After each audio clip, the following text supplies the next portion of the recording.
you can sue nobody when you're bitten by a snake. Basically, snake bites were removed from the list of human-wildlife conflict, alongside stingrays and whale sharks. Okay. Right?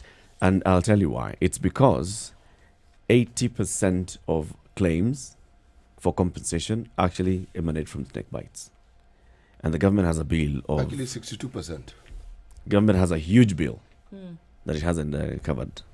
So when the government has a huge bill, all they do is fight so that the thing is actually removed. Removed completely. And they're not able it to came pay. in the miscellaneous amendment bill, Yes. the omnibus bill, late last year. I went And, into and, effect the, and early the president this year. signed it into law. Yes. Very fast. Yeah, amended the KWS Act. Okay, so when the MPs were kicking a fuss the other day and trying to reduce his veto powers, how come they didn't talk about this? Because they're the ones who passed it.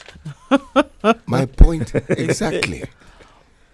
There's another one that actually the president has returned to Parliament, and this is a bill that it's actually today's Business Daily headline.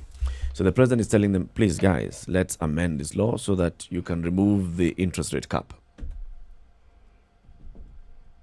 The president is saying, let's remove the interest rate cap. Okay. And he has sent a memorandum back to Parliament So telling them, please. he wants to remove the interest rate cap. Yep. So that banks can just charge us what they see fit. Yep. Yes.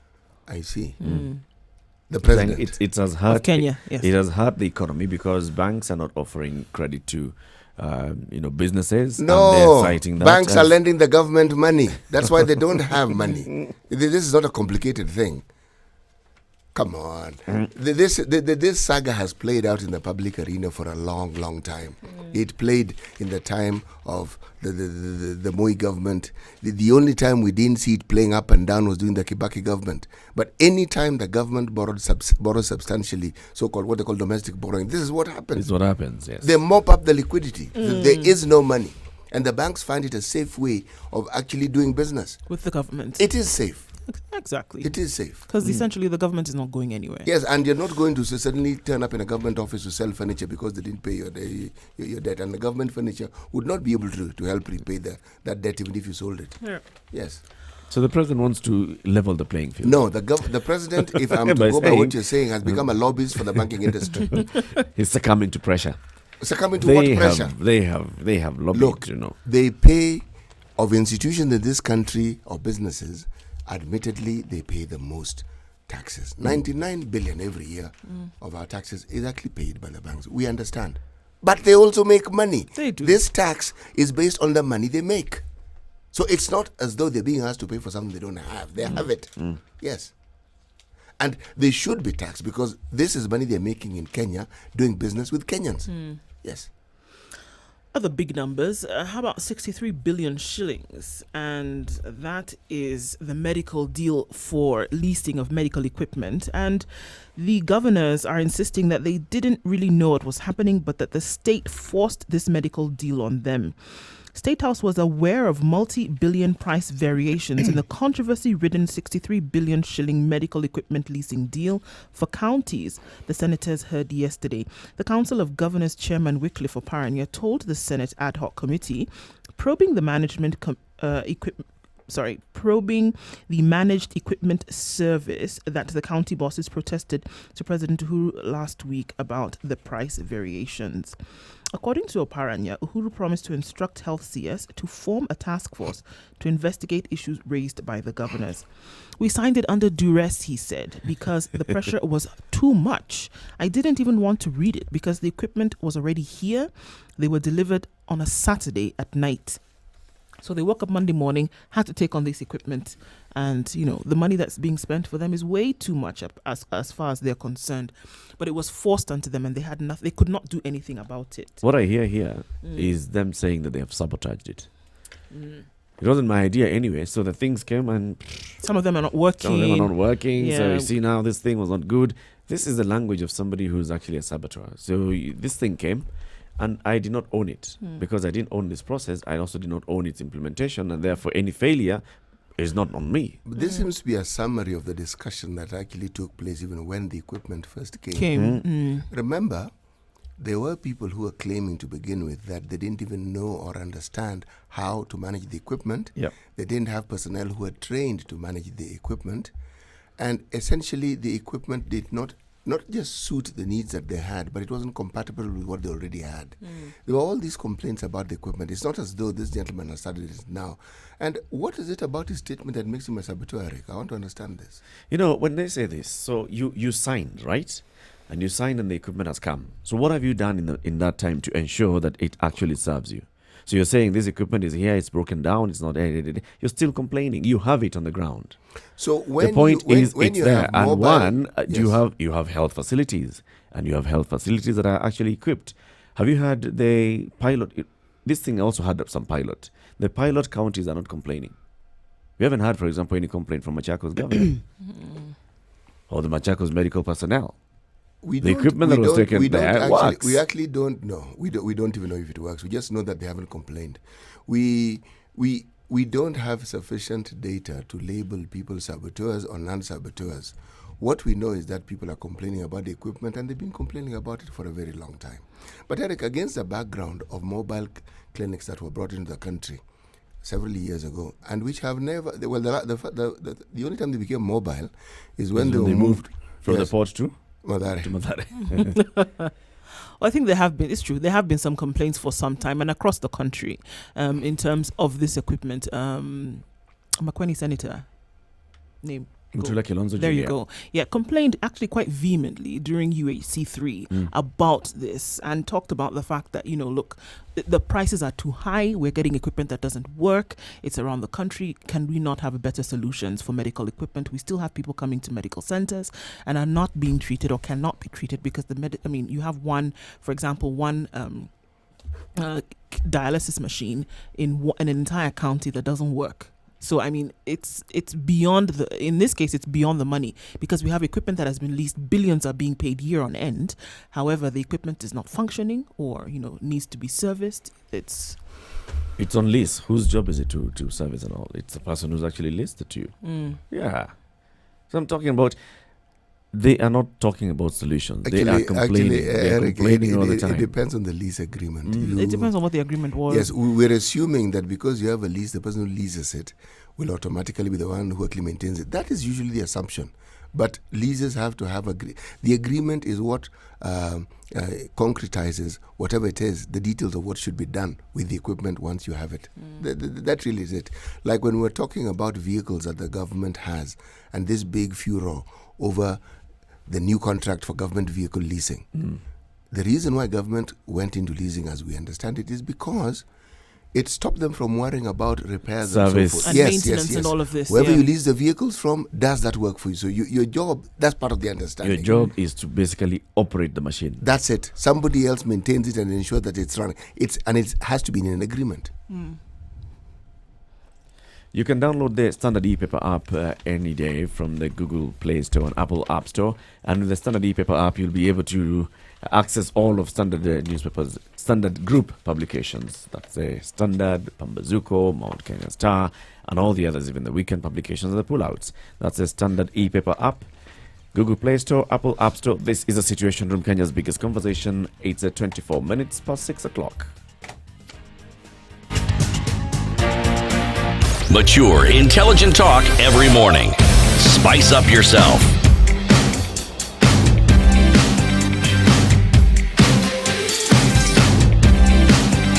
Mornings done right.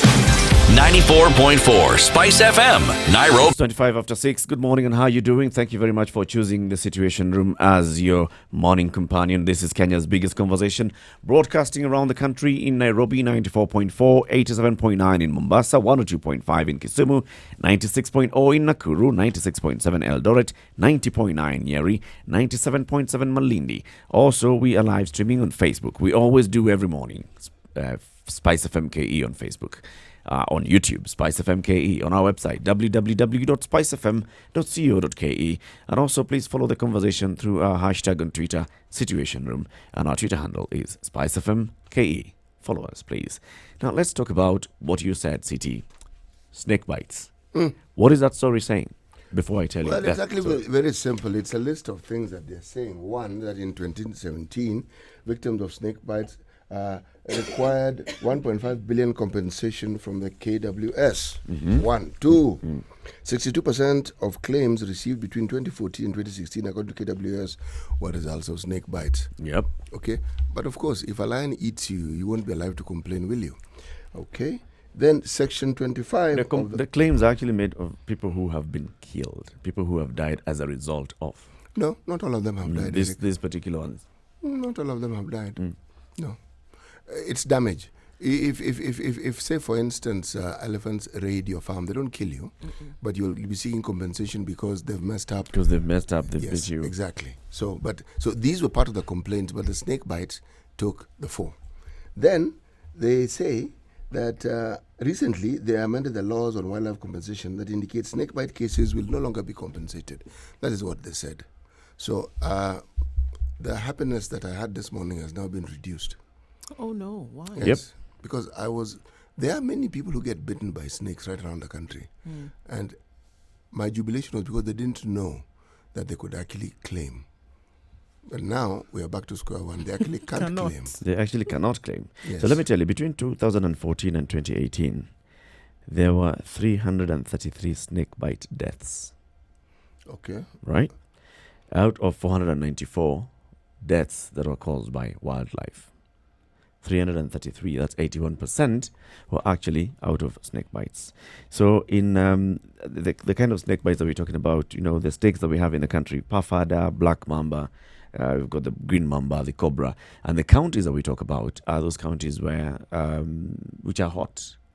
One of them, of course, is in the Ukambani county. Kenya is hot. Semi-arid. Thank you. I was going to say hot in terms of temperature. Hot in terms of temperature, yes. The Ukambani counties, Machakos, Kitui, Makueni, go into Tharaka Nithi, go into Kilifi, into Tana River, into Lamu, into Baringo.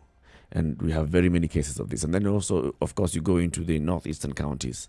These people actually end up having a lot of cases of snake bites. 25 deaths on average per day out of snake bites. In Kenya? In Kenya alone, 25 deaths per day. And this is as a result of snake bites, okay? So there are those that actually end up dying. Those are 25, around an average of 25 A day. and many more end up with, these various conditions, that is physical disabilities because of the snake bite. Now, what's the problem? The problem is that you understand what happens when a snake bites you. The venom from the snake requires to be treated with antivenom. And the antivenom, the key ingredient of antivenom, is venom.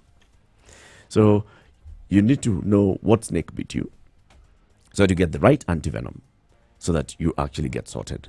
Now, the problem we have in the country is we do not have proper distribution of antivenom. We don't actually, we are not able to properly harvest antivenom. The organizations that are there, some NGOs, like there's one in Watamu that does that, is just an organization that does this for as a way of educating and creating awareness for people. We don't have any antivenom manufacturing plant in this country. So we end up importing, that's the Kenya Medical Supplies Agency, ends up getting the antivenom from South Africa. And what we get from South Africa is actually not registered here. So actually, KEMSA does not get the antivenom from South Africa. It gets antivenom from India. So the antivenom that comes here is from India and is not necessarily for this kind of snakes that we have in the country. Then take this to those far-flung counties and those far-flung regions where people have to take about 40 kilometers or 30 kilometers to access a health facility. You've been bitten by a snake, the first thing that starts happening is your clock starts ticking. So you are counting down towards your death. You need to be sorted out immediately. If you're going to be on a bicycle for 30 kilometers going to access a health facility, you get to that health facility and they tell you we don't have antivenom. Basically, you're starting to count down to your death. So what happens in many cases is people go to traditional healers, the local healers. So those ones are using their own traditional means of trying to help the people who've been bitten by snakes. And we end up with this many deaths that are reported The government is not actually taking a lot of collecting statistics on this. So the government is not really aware of exactly how many deaths we have. But the organizations that deal with this, like one called the Snakebite Rescue and Rehabilitation and Research Center, is the one that has been looking at the statistics that they receive. And they're the ones that say 300 to 500 people are admitted per month on snake bites. About 25 people die daily, and rest get various forms of disability. After getting so many claims because of snake bites, the government saw it fit to go and remove snake bite as something that should be compensated as part of human-wildlife conflict. And so from January this year, that was removed. So we have a situation where the government is basically saying, we can't deal with this. We are not going to do this. So let's just bury it in a snake pit. Literally. 25 people seems like quite a high number to be dying of something like this, and to look at the regions or the areas where this comes out from, wouldn't it be something that we would, and then to ask that, okay, if this happens, and are we saying 25 people are affected or 25 people are dying every 25 day? people are dying. 300 to 500 are seeking treatment every month. Okay. Yeah, it seems like quite a number that we want to look at and say, okay, about a third of this die. It seems to be a number that we want to look at and actually see some kind of action being taken towards that. But then the compensation that you're able to seek, it was removed because of the amounts of money then that were being claimed, and the government then was not able to afford such. So then to ask ourselves, then perhaps there should be other I don't know, it's possible because we're looking at wildlife in terms of where you go. You can't actually predict and then in turn be able to prevent where you go and, Actually, stop you yourself can from being stop yourself from being bitten or stop yourself from being you can predict the areas where you're prone to. We know if you went to a place, for instance, that is supposed to be have a preponderance of snakes, the locals know. It's not that they don't know where you find snakes. They do know. And remember, it isn't as though everyone who lives in that area gets bitten by snakes. It's a number of people. They know, they understand. These aren't things that, it isn't some strange occurrence that requires some profound understanding that we don't have. That actually isn't the case here. But is it not the locals that are still being bitten and they're the ones who are dying? Yes, it is. It is. I am merely pointing out that this is known. The government's reaction to the compensation, I would have assumed that we would be reading about what the government has done to ensure to reduce the cases. Yes, that's what I thought, because they're dealing with a symptom here. If people aren't dying from snake bites, then there'll be no claims. So why don't you just ensure they don't die? Yes, because it's the same case where we're discussing with malaria. We understand the mosquito. We know what it does. So it's like saying, let us remove any clause from the government that requires you to go to hospital when you have malaria. Why don't you just ensure that people don't get sick? Because you can. Yes. I'd be interested to see if, I haven't got the statute in front of me. I don't know, Eric, if you have the statute that takes away that responsibility from the government to pay a compensation in the event of a snake bite. What does it read? What's the wording like? What's the rationale? How do they explain themselves out of it, the snake bite? What's the reasoning behind it? What were the debates behind it? How would they have wriggled themselves out of this responsibility as a government? And why were they responsible in the first instance? You mentioned human-animal conflict. It's something I'm not too savvy with in terms of understanding the law there. I'm assuming it's the right to have your lives protected by the government, and if humans or rather If animals wildlife- impede on this, then of course the government has a duty where they've failed. Now, for them to be able to remove themselves with a snake, the idea of a snake bite, they must be a rationale that maybe they're not able to control snakes, or I would like to know what their reasoning was for them to be able to wriggle out of this responsibility. I don't know if you've got the statute in front of the act in front of you. I don't have the act in front of me. What I know is that this came in the omnibus omnibus bill. So this bill it's amending very many statutes, the miscellaneous amendment bill. So obviously, many times you'll find such things are not discussed or debated. So we debate main things, and then you say, all right, so this miscellaneous amendment bill has come here, it's amending statute, this statute, the other, so let's pass it. And of course, this And is you'll where find you a see lot the of debate MPs has not actually come into this particular. This is where you see bit. the MPs failing their constituents, because MPs for constituents that have a propensity or high rate of these snake bites and deaths should have been Should there have noticed. debating, and absolutely, if they attended Parliament, that is. Yes. So you know what happens is that it puts in a list of these are the animals that we consider if you actually have an altercation or you have conflict with this list of animals, then you are liable to claim compensation. So if you I don't know remove, if the word is altercation. You're not going to fight Yeah, you can- and have a fight. It's can- like, you I can- suppose, if you're attacked or harmed. yeah, if you have conflict, we've seen Maasais having an altercation with lions because they've eaten their goods. Right, so if you have conflict with this, you can claim. If you go and remove some animals from that list, it means that if this animal is not on this list, you cannot claim. So basically, that's what happened. And now the government has a pending bill of 31 billion shillings that it still hasn't paid for claims of snake bites. Wow. This is how big it is, and this is how cleverly the government tried to get away out of this. It's 23 minutes to 7 o'clock.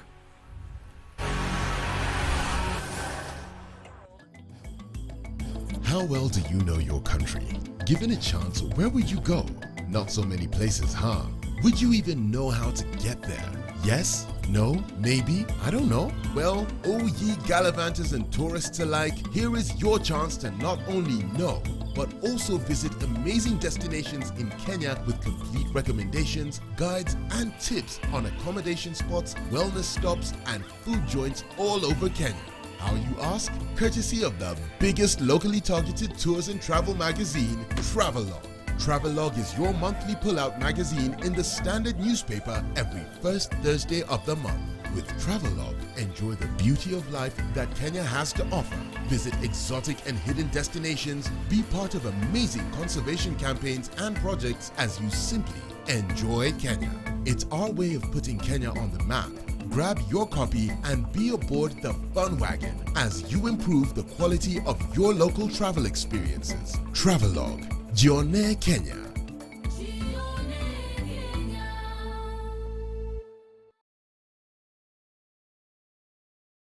Tired of living your same old life? Need to spice it up and add some flavor? Well, we can help you go from living to living it up. East Africa, are you ready to be a part of the most vibrant entertainment scene with the best, freshest music, travel tips and destinations, fashion, tech and health trends, as well as your favorite celebrities' lifestyles? Introducing your favorite entertainment magazine, Pulsar, the ultimate all-in-one guide that will give you more meaning to life. Catch up with your celebrity writers and contributors to stay up to date with what's happening around you, where and how you can be a part of all that. The lifestyle guide that has been missing in your life. Pulsar. Live it up. Classic soul, R&B, smooth jazz, neo soul, and nostalgic ballads. Make some noise. You're listening to Spice FM. Good morning. Not starting today with any kind of good news. Unfortunately, there's been a massive, terrible accident along Thika Road near Muthaiga on your way out of town. It's raining heavily, and this accident has involved 4 cars and 2 buses. So there's heavy traffic there already, and there is quite the wet situation there. So please approach the area with caution, knowing that there's an accident there. And there's affected traffic also on the other side of the road heading into the city. So not such good news this morning, but we're going to have to bear with the situation so that we can get out safely, or alive as it were. All right, Mombasa Road is bumper to bumper traffic as usual at this time. It's not so bad, but it will probably build up as we go along this morning. Okay, again, exercise caution along the survey dip on the Thika Superhighway because of the accident that has happened there. We'll give you more updates as concerns that when the area is clear. Langata Road and Ngong Road, not so bad at this hour, likely to pile up a little bit more as we get round to the 7 o'clock. If we see anything out of the ordinary or more that you should know about, we'll be sure to let you know. You can do the same for us on 0719 012 600.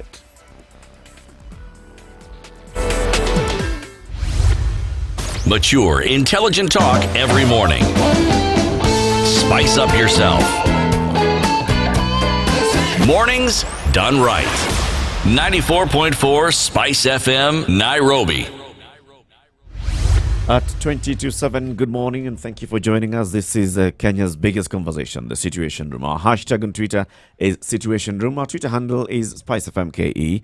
Like our Facebook page, we are live streaming there, Spice FM KE. And also you can subscribe to our YouTube channel, Spice FM KE. Of course, you can bookmark our website, www.spicefm.co.ke, and you can be keeping Spice FM as your companion throughout the day. So this morning, let's talk about what the government has done. So I'm basically calling out the government for what it has done to people who are poor, who are marginalized, people who have been dying out of as a result of snake bites. Snakes are biting poisonous. Snakes are actually killing people in this country. Around 25 people every day dying because of snake bites. And these are areas that are the semi-arid areas: Baringo, Eastern, Northeastern, Kilifi, Lamu, Tana. All these areas, and these are venomous snakes. Now, the problem is they don't have access to proper health facilities which are stocked with anti-venom. And the anti-venom needs to be. So if this particular area has very many cobras, then the anti-venom should also be the one that is able to sort out cobra snake bites. If it's an area that has black mamba, then the anti-venom should be the one that deals with black mamba snake bites. Now, what do we have?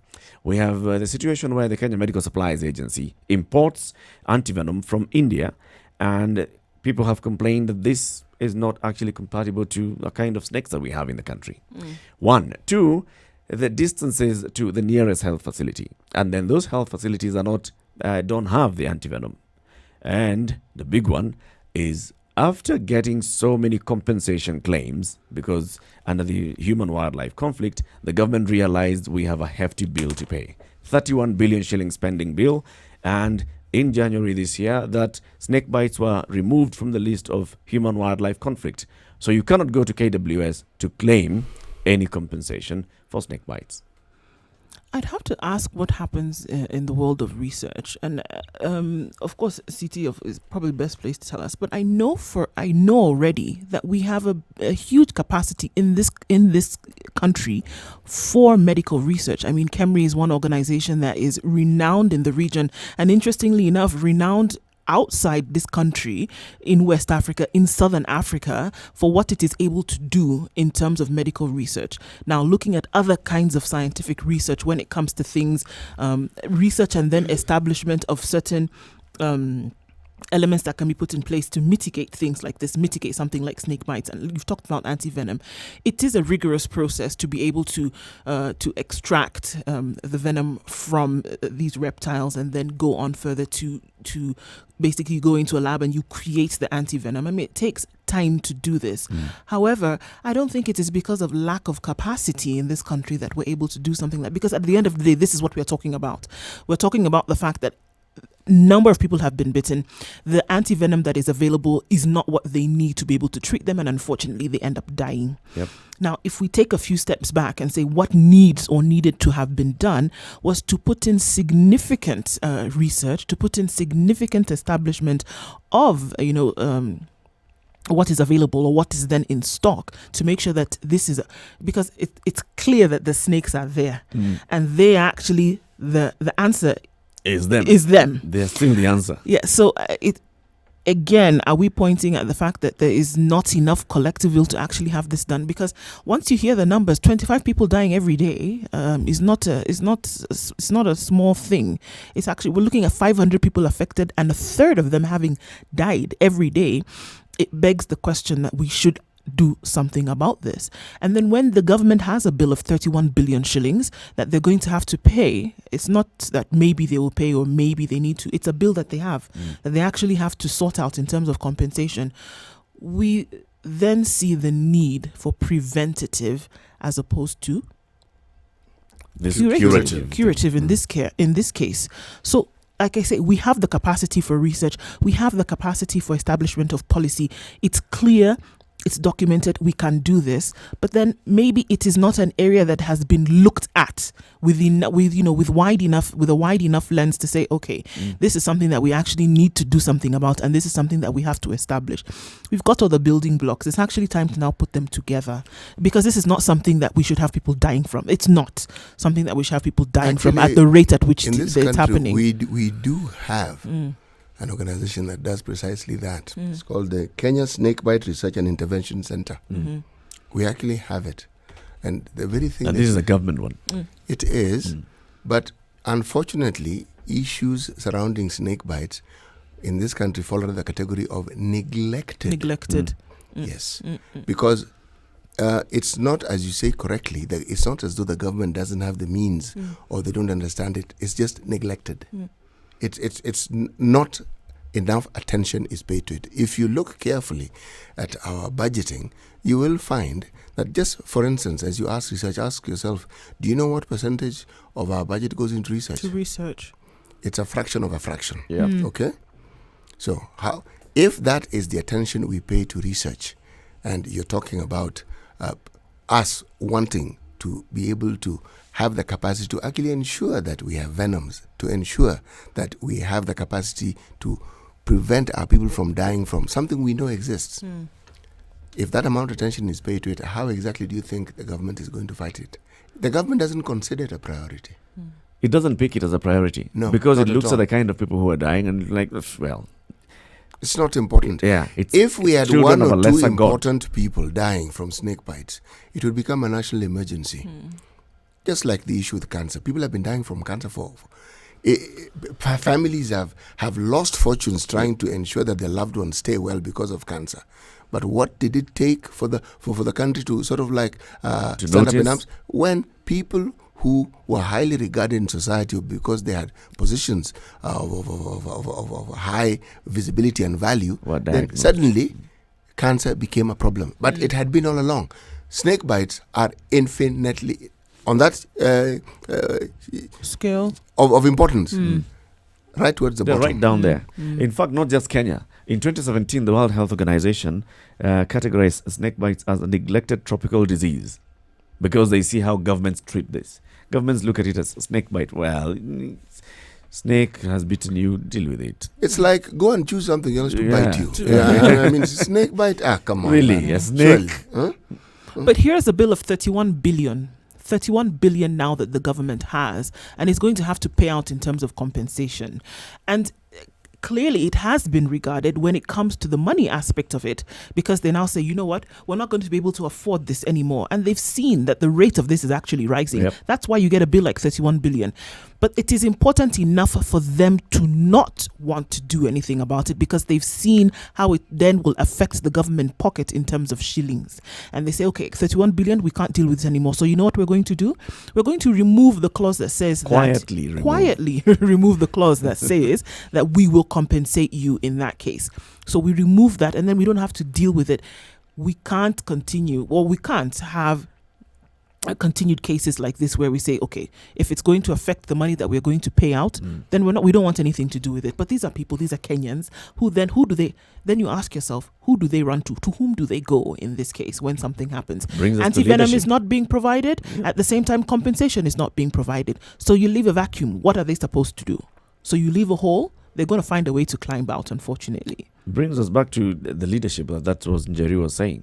If you look at the leadership from all these areas, these are not just 2 counties, these are not 3 counties, these are many counties. If you look at the leadership there, the MPs that we have there, the MCAs, the governors, if you haven't had this conversation happening at a national level until other organizations are the ones that are raising it, you don't see it being discussed in Parliament. It talks about also a failure in leadership, or the leaders also looking at the victims and saying, well, many of the victims are children, so children go playing. Children are the one who are bitten by the snakes, so children really, it's how we are treating our people and how we are thinking, well, these are not as important as other people. I just had a thought, and that could be that, a lot of leaders at whatever level you get into, whether you get into it at the ward level for an MCA or you get into it at county level for a governor and move on higher up the scale, they might ask themselves, okay, I have so much on my docket that I'm supposed to be handling.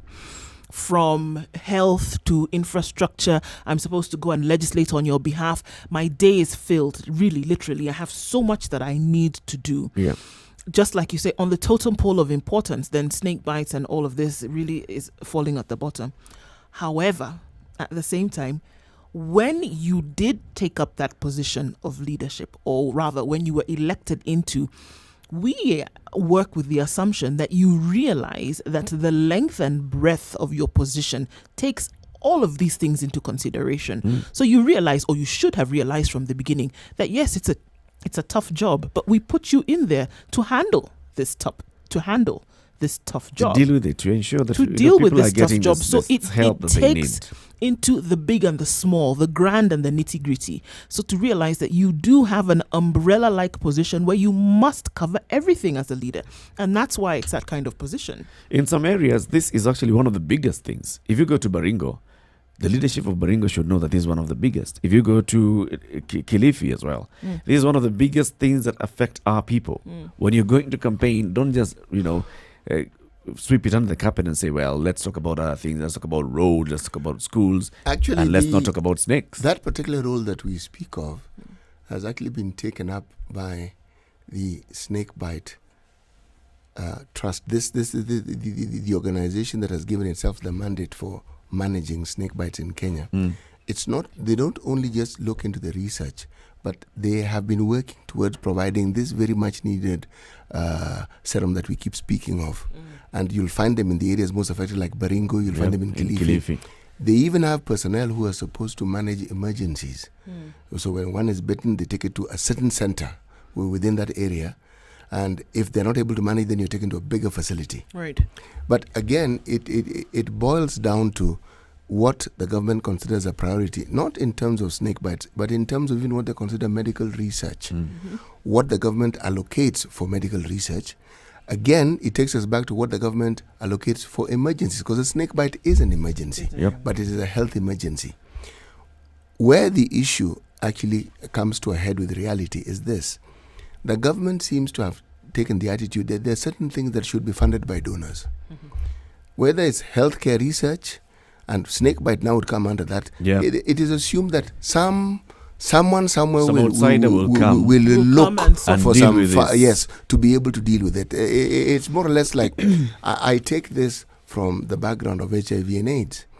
The bulk of the funding that went into care and treatment, the bulk of it was donor funds. The government started off by being overwhelmed, but they have stayed overwhelmed. Now, after you got to do something now with that feeling that you have. They have stayed overwhelmed. They've gotten into that cushy position where this is something someone does for us. So let's just sort of like more or less sit back. Yeah, let's let them do it. Yes. Now, where the rubber meets the road now is when donor funding has been slashed by in excess of 50%. So it means the government has to fill in that shortfall. Now then we will see what the government is going to do. But the government has had over 15 years to plan for the eventuality when the donors will say, I think we've helped you sufficiently. Take over and do what you need to do. Walk the rest of the journey. Now, HIV was considered an epidemic. Snake bites are not. And that's the attitude the government had towards it. What attitude do you think they're going to have towards snake bites? And it's best manifested in that they even allow this issue of compensation to be removed. So, if you choose to get bitten by snakes, it falls under some of the rights that you have. You have a right to be bitten by snakes. Yes. And we shall protect that right. Yes, and we shall protect the snake. And the snake as well. Yes. Yeah, so what is it that we should be looking at now doing? Number one, like you've said, research in areas of research. And number two, we are now talking about universal health access, universal health coverage. I think universal health coverage also should go into this area and say health is devolved, but at a national policy level, include snake bites as a big thing for those counties and say, yes, as a policy, we shall ensure that we have research in these areas, but also we shall look at how to empower the county governments and to work with the county governments so that they can address these issues. You know, to understand this, talking about just medical research generally, if you look at the funding that, say, a country like Uganda gets for funding for research, it's 30 times more than we get. 30. Because somehow the focus on this isn't there. You go to South Africa, they get 100 times more than we get.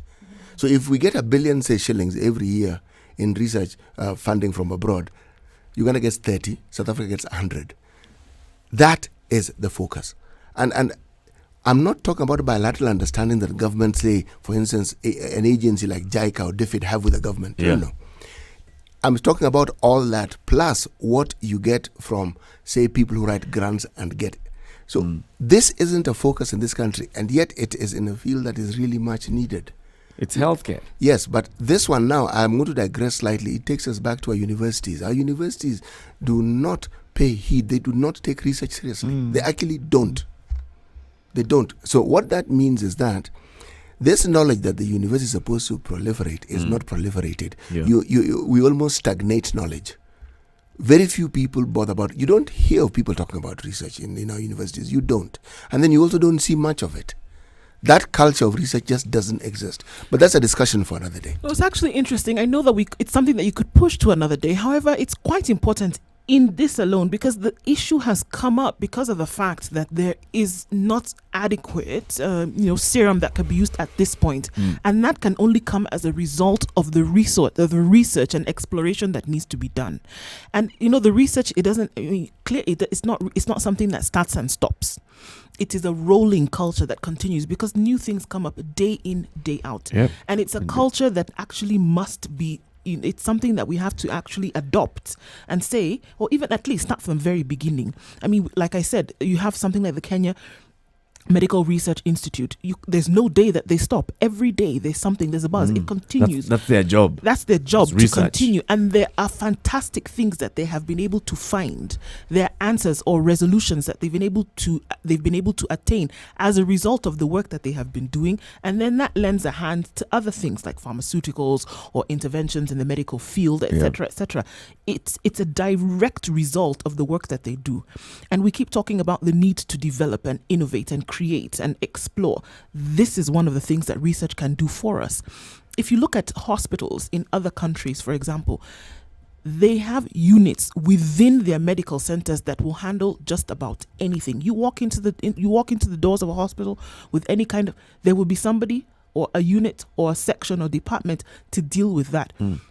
Our hospitals here, our medical centers, say you walk in with a snake bite, is it just a general ward that's going to handle you, right? Yeah. That's who's going to handle you. So, I mean, we need to get to the point whereby we are saying it's not a matter of, I mean, we talked about it's a miscellaneous bill. It was just something, by the way, that came up. But it's got to be square right there, front center, in terms of what we do or how we're able to handle people, because we can't say, it's kind of like what we see. There's been no tragedy, so we don't need to have a unit. There have been no high numbers, so we don't necessarily need to do something about it. But here we see high cases, we need to actually do something about it. And yes, I think we do need to take our research and exploration But a little way- bit A lot more more seriously. seriously. If you consider the raw material you require for a serum is a snake. It's the snake. And we have them in plenty. So we don't even have to look. We're not We don't have importing to look snakes. for it. We yeah. have We snakes. have snakes. Yes. You go to Baringo, actually, some islands in Lake Baringo are heavily infested with snakes. Actually, they even have conservation groups Yes. that have cordoned off some of those areas specifically for this particular purpose. Yeah. It isn't as though something isn't being done. It is, but the government focus on it is wanting. Look, with the exception of 2015 to 2017, the government budget for health has never, it's in those years 2015 to 20 17. Which century did I take us to? 15 was Almost 1,000 years ago. But all right. Well, that's a good attempt. It's only in that period that the budget for health got to 4.1% of the national budget. and that was the highest. The highest, 4.1%. Other times it's below 4%. Can you imagine? And yet the Abuja Declaration of 2001, which we signed to, 15%, 15%. of our budget should go towards health if we're to attain the things we want. That's what we signed in for. We're talking about snake bites. They're killing many people in the country, and the government is doing very little or squat about it. 0719-012-600. This is the Situation Room, Kenya's biggest conversation. You can join in the conversation. 0719-012-600. 7 o'clock. Sugar and spice and everything nice. Spice FM. Spice up your life. Traffic. All right, still dealing with the effects of that accident on the area around Muthaiga. There's actually 3 buses and 4 small vehicles, and so it's quite a pile-up, and that is affecting traffic. All right, EPZ Junction heading towards Kitengela. Traffic is flowing good on both sides. Mombasa Road actually was not that bad yesterday with all the visits from the president and such, but we see bumper-to-bumper situation this morning. It'll be fine. You'll get to town as you wish. All right, Ngong Road from Kenel Petrol Station heading down is looking good so far, but the sky seems angry this morning and it will rain heavily, and that will affect traffic really wherever it is that you go. Be careful on the road. It's quite a slippery slope, as it were, because the rain is making us go slower and in some cases making people go faster and causing accidents. So please do be careful where you go, and if you see anything that you should let us know about, give us a call or send us a message. 0719 012 600.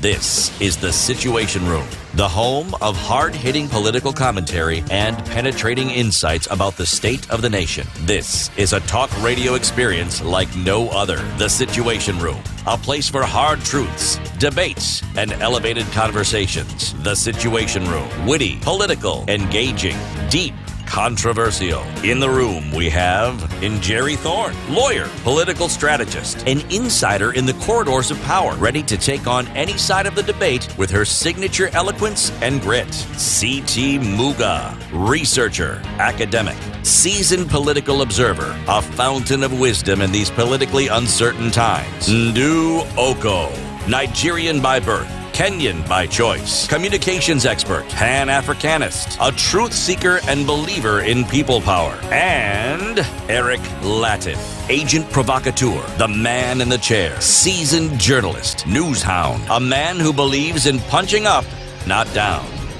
This is The Situation Room, the only way to start your day. It's 2 minutes after 7 o'clock. Good morning, and how are you doing? Thank you for joining us. This is a Situation Room, Kenya's biggest conversation. We, of course, live stream every morning on Facebook, Spice FM KE, on our YouTube channel, that is Spice FM KE, and also on our website, www.spicefm.co.ke. We're talking about snake bites and what the government has done by basically trying to run away from a responsibility. So, people are dying across the country because of snake bites, especially the counties of Baringo, in eastern counties of Machakos, Kitui, Makueni. If you go to Kilifi, Lamu, Tana River, and Tharaka Nithi, the northeastern counties, 25 people are dying every day as a result of snake bites. Now, what the government has done, after realizing that due to the human-wildlife conflict compensation, they were getting a hefty bill, a 31 billion shilling pending bill, they quietly, in December last year, passed the Miscellaneous Amendment Bill, which also included the amendment to the Kenya Wildlife Services Act, which removed snake bites from a list of animals that are considered in the human-wildlife conflict, which means that people who are bitten by snakes cannot claim any compensation. But that's besides even the point. The other point is we do not have access to antivenom in the country. KEMSA, the supplies agency for medical supplies agency, imports antivenom from India. People have complained that this antivenom is not compatible to our kind of snakes. Also, access to the medical facilities and to this antivenom in those areas that are hardest hit is wanting. Apart from various organizations, and these are non-governmental organizations that have been working in those communities, we don't have much of government support in this. And we're calling out the government this morning. We're calling out the national government. We're calling out the county government. Health is a devolved function. We're also calling out the local leadership, the MPs, the senators, and the MCAs. This is an issue that they are also ignoring, yet their own voters are dying.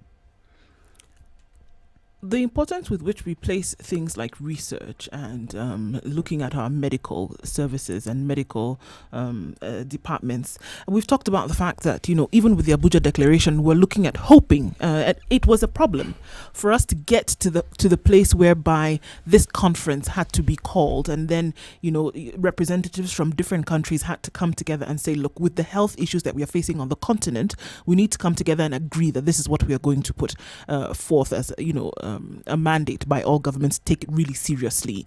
And if we say 15%, now 15% was not what was being dedicated to medical care per se, but 15% of the national budget was what was being dedicated to specifically research. Is it not? Now, Actually, the Abuja declaration, you see, it wasn't the only declaration, but among the things they were saying, you see, they were talking about how exactly do you pull this continent out of this quagmire that they're in all spheres of their life. Yes. So now, other things were spoken about, but now, with regard to healthcare, it was understood. If your people are not healthy, all these things you're All talking these things about that we're doing here is for nothing. For nothing. So Yeah. how do we ensure that we have a population, a working population that are healthy? Instead, you must allocate money to ensure that these people, we achieve these goals. Yep. And so they said, for this to happen, 15% of your budget, it doesn't matter what you do, must go towards that. Towards healthcare. Yes. That was what it was about. And people signed off and said, yes, we Yeah, agree. yeah. Good thing. Okay. Now, in terms of checks and balances, after And the that- declarations were made and people were signed, because you assume that once you put your signature to it, that is ratification. You've agreed we're going to go ahead and establish and get this thing done. Now, when these are not done, what kind of audit is taken and said, look, this is what we agreed, folks. Why are we not going along with what it is that we said? Because even after that, Abuja Declaration was easily 10 years ago. The last one, at least. Longer than that. Right. Why? And we don't see this being done. The highest that we've gotten to is 4.1. We still have, it's less than a third of what it is that we said we were going to do.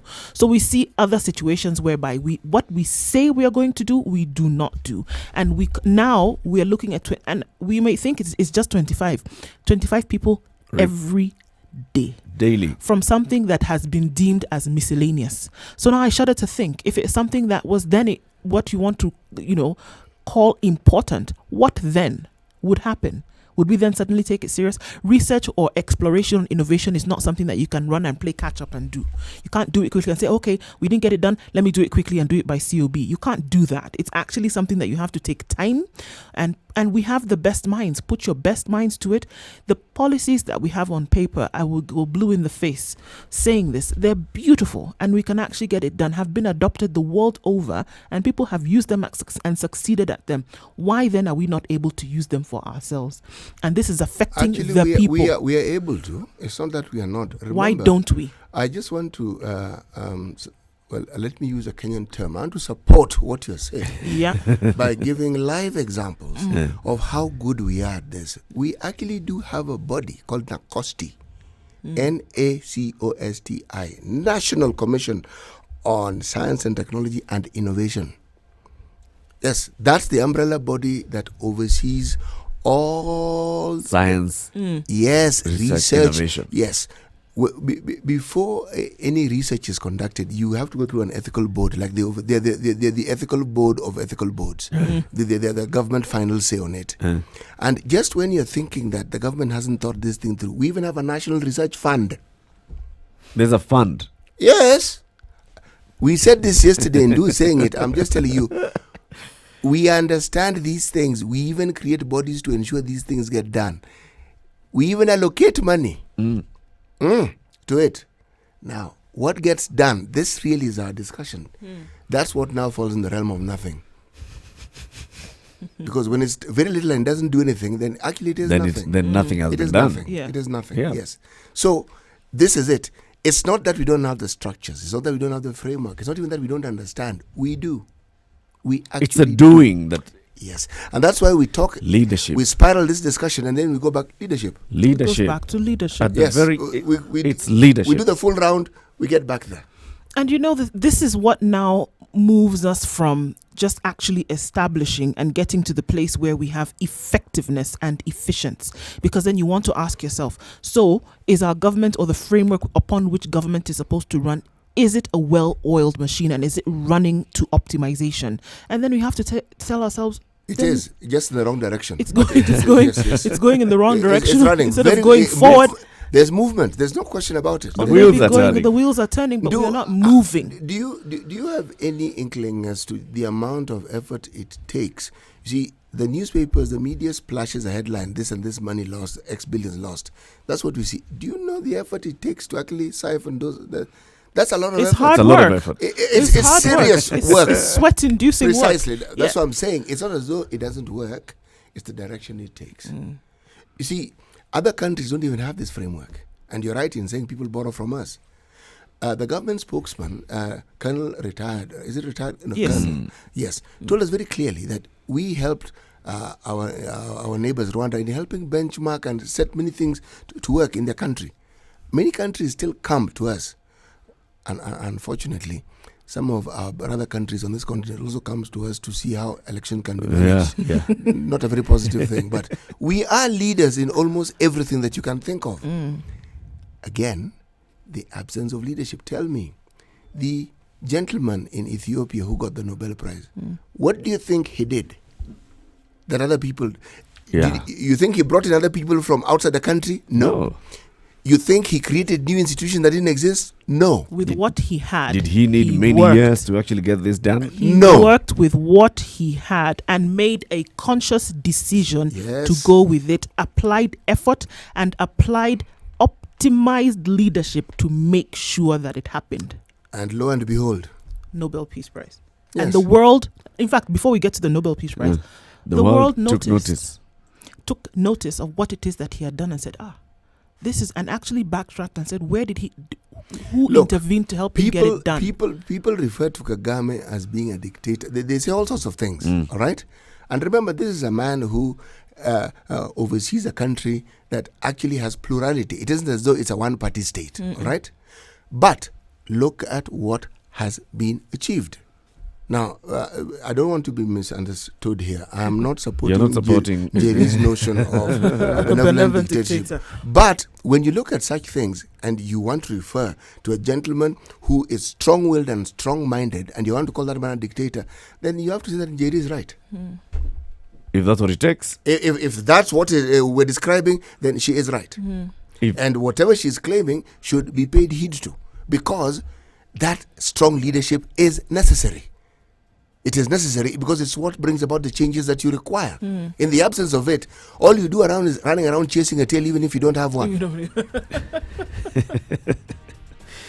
A lot needs to be done, actually. And it comes to the point of leadership. And the local leaders, the leaders in the wards, the leaders in the counties, the leaders at the national level need to look at this. People are dying because of something simple, snake bites. We have snakes that we can harvest venom from and make anti-venom and save those people's lives. That is not happening. What is happening is that the government is actually running away from that responsibility by saying we can't even compensate you and not doing anything in return. This is the Situation Room, Kenya's biggest conversation. You can always join into the conversation 0719 012 600. Now that we've talked about leadership, next we're actually going to look at leadership. Good morning. It's 12 minutes past 7.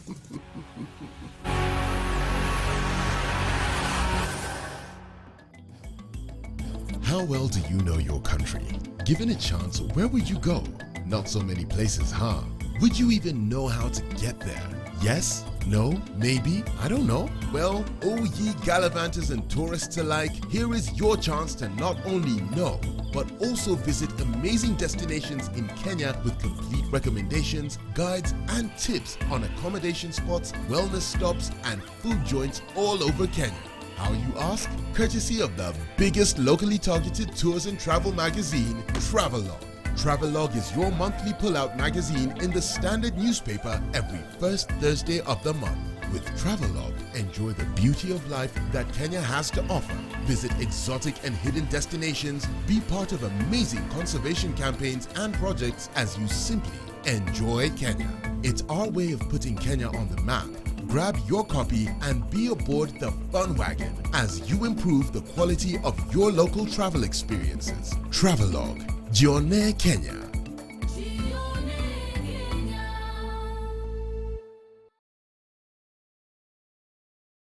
Classic soul, R&B, smooth jazz, neo soul, and nostalgic ballads. Make some noise. You're listening to Spice FM. Mature, intelligent talk every morning. Spice up yourself. Mornings done right. 94.4 Spice FM, Nairobi. 87.9 Mombasa, 102.5 Kisumu, 96.0 Nakuru, 96.7 Eldoret, 90.9 Nyeri, 97.7 Malindi. This is The Situation Room, Kenya's biggest conversation. In the room, we have C.T. Muga and Jerry Thorne. My name is Eric Latif, and we have Nduoko. Yeah, we're still looking at issues of leadership. Perhaps it should be Leadership Week, Leadership Month per se. And if we look at how we put our leaders into government, it's all right now because we have a democratic process. It is an elective process, and then you take your vote and you go basically and you decide, and the majority wins, right? On paper, that is what it should be. The majority wins, and that is then who gets into government. And you have the leading government, and just by the way of which and how we do things, we then have an opposition. Now, a lot of times, or actually in all cases, who you put through comes through as a party choice, and it's a political party choice. Political parties were established a very long time ago as an organized group of people who had the same ideology, who had the same beliefs, would come together and then make decisions then on whom they wanted to put in power to then push forward these beliefs and use that as how the country would be run. Now, I say ideology based because they came together on a similar ideology. They knew the things that they said their country or the borders within which they operated wanted them to run. There are certain things that they believed in. There are certain things that they thought would be the way a country would be able to move forward positively, or rather, in a positive direction. And this is then what they would essentially use to push this particular agenda. Now, we have seen party politics kind of shift this. If we look specifically in this country, we have seen individuals take center stage as opposed to issues taking center stage. And I am of the notion this morning, and actually want to push that we should actually come back to pushing through issues and not individuals. We should push forward things that we say this country should run on as opposed to personalities. When we look at the ideologies of certain political parties around the world, it is very clear what they stand for, whether that be social justice, social liberalism, a mixed economy, whether they are looking at liberalism on a whole, they look at free trade, and those are the things that they say once we are in government and once the individual that we have picked, we are in government, these are the things that we are going to push forward, these are the directives that we are going to take, and this is basically what we want to make happen on a national scale. Closing your eyes and waking up, you know what these political parties stand for. And if a ruling party is in government, that you are sure to a certain extent that that is what the government of the day is going to push because they are in the majority. Now, we see party politics play out in this country, and really, as opposed to the party coming together to push forward ideologies, we have the parties coming together to push forward individuals so that their interests can be served at a national level. And I am saying that we need to actually turn it around, because we come back later and we continue to complain about the fact that issues are not being met, things are not being done. We are moving, but we are not moving forward. Probably better if we moved backwards. The wheels are turning, but it's not taking us anywhere. So we have been tribal-based. We have been individual-based, personality-based, but the issues have not taken center stage. And we say that if a party stands on issues, if a party stands on ideologies, no matter who it is, somebody comes in and steps in tomorrow, if that person steps down, the party will continue to move the country forward if they are in leadership, because it's based on an ideology and not based on an individual or personality that is the most colorful or is the loudest or is the strongest by way of personality, but that the issues are the ones that actually push this machine forward. And I am saying, don't even go back. Let's start from there. Some people will tell you, Ndu, that the political parties in Kenya are ideology based. Really? It's just that the ideology is best espoused by the person at the top, the leader of that party. And if you look at what they say, we are liberal Democrats, we are social Democrats, we are orange Democrats, we are Jubilee. We have an ideology, and we stand for something. It's just that it keeps changing, but we stand for something. They'll tell you that. It keeps changing. Did you say it keeps changing, but it keeps changing and it continues to stand for something? You can't have two of those in one sentence. How we package it? You could even have 10. Look at democracy as we see it being practiced in the West. They're struggling with it. And they have evolved it, they've turned it around. Parties which we assumed had certain ideologies. Best example, again, is in the UK. Labour Party, then you had New Labour Party. You'll have difficulties distinguishing the ideologies from those of the Conservative Party. Sincere difficulties. Then there's the Democratic Conservative Labour Party. Now, so you ask, okay, what are you exactly? The point is this. I don't think that they're irrelevant. I think they are relevant. It's just that it shows you their process of evolution. We have ours. These things have to start with some strong leader. There is no political party that didn't start with an individual or group, just a small group of people who had an idea. They didn't. But the leader was not speaking. The leader was actually speaking about the ideology of the, The leader party. was The leader speaking was on pushing behalf of the ideology. He was speaking on behalf of people who shared his point of view. Yep. And then they invited others who shared their view to join this club, which we call a political party. Right. Now, we happen to be at a certain phase in our development in these matters. We're at the phase where individuals are stronger than the actual so-called structure of the party. That's what we have. It's part of our process. So, what you're saying is because of where we are.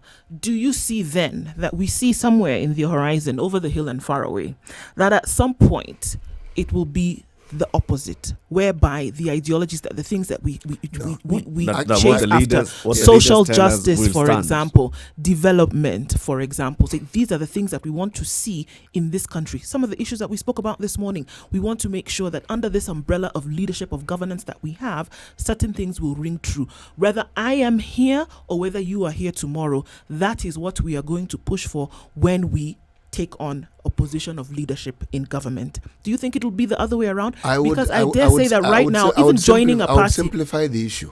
sorry, just before you go to that, even joining a party right now, it's done on, okay, I want to be, associated with so and so. with so and so. Yes. That's the reason why people join parties now. Yes. Not that I want to be associated with the party that's going to push for a particular reform agenda, for example, or a particular development agenda. I am not actually going for How that. do you I think? am associated How with do you an think individual. the citizenry of Kenya understand the development agenda? What form do you think when they talk, when you say a leader talks about development agenda? What do you think they envision? So who that I can Who's associate they? with that can do something for me? The me. normal, yes, exactly. The ordinary Exactly.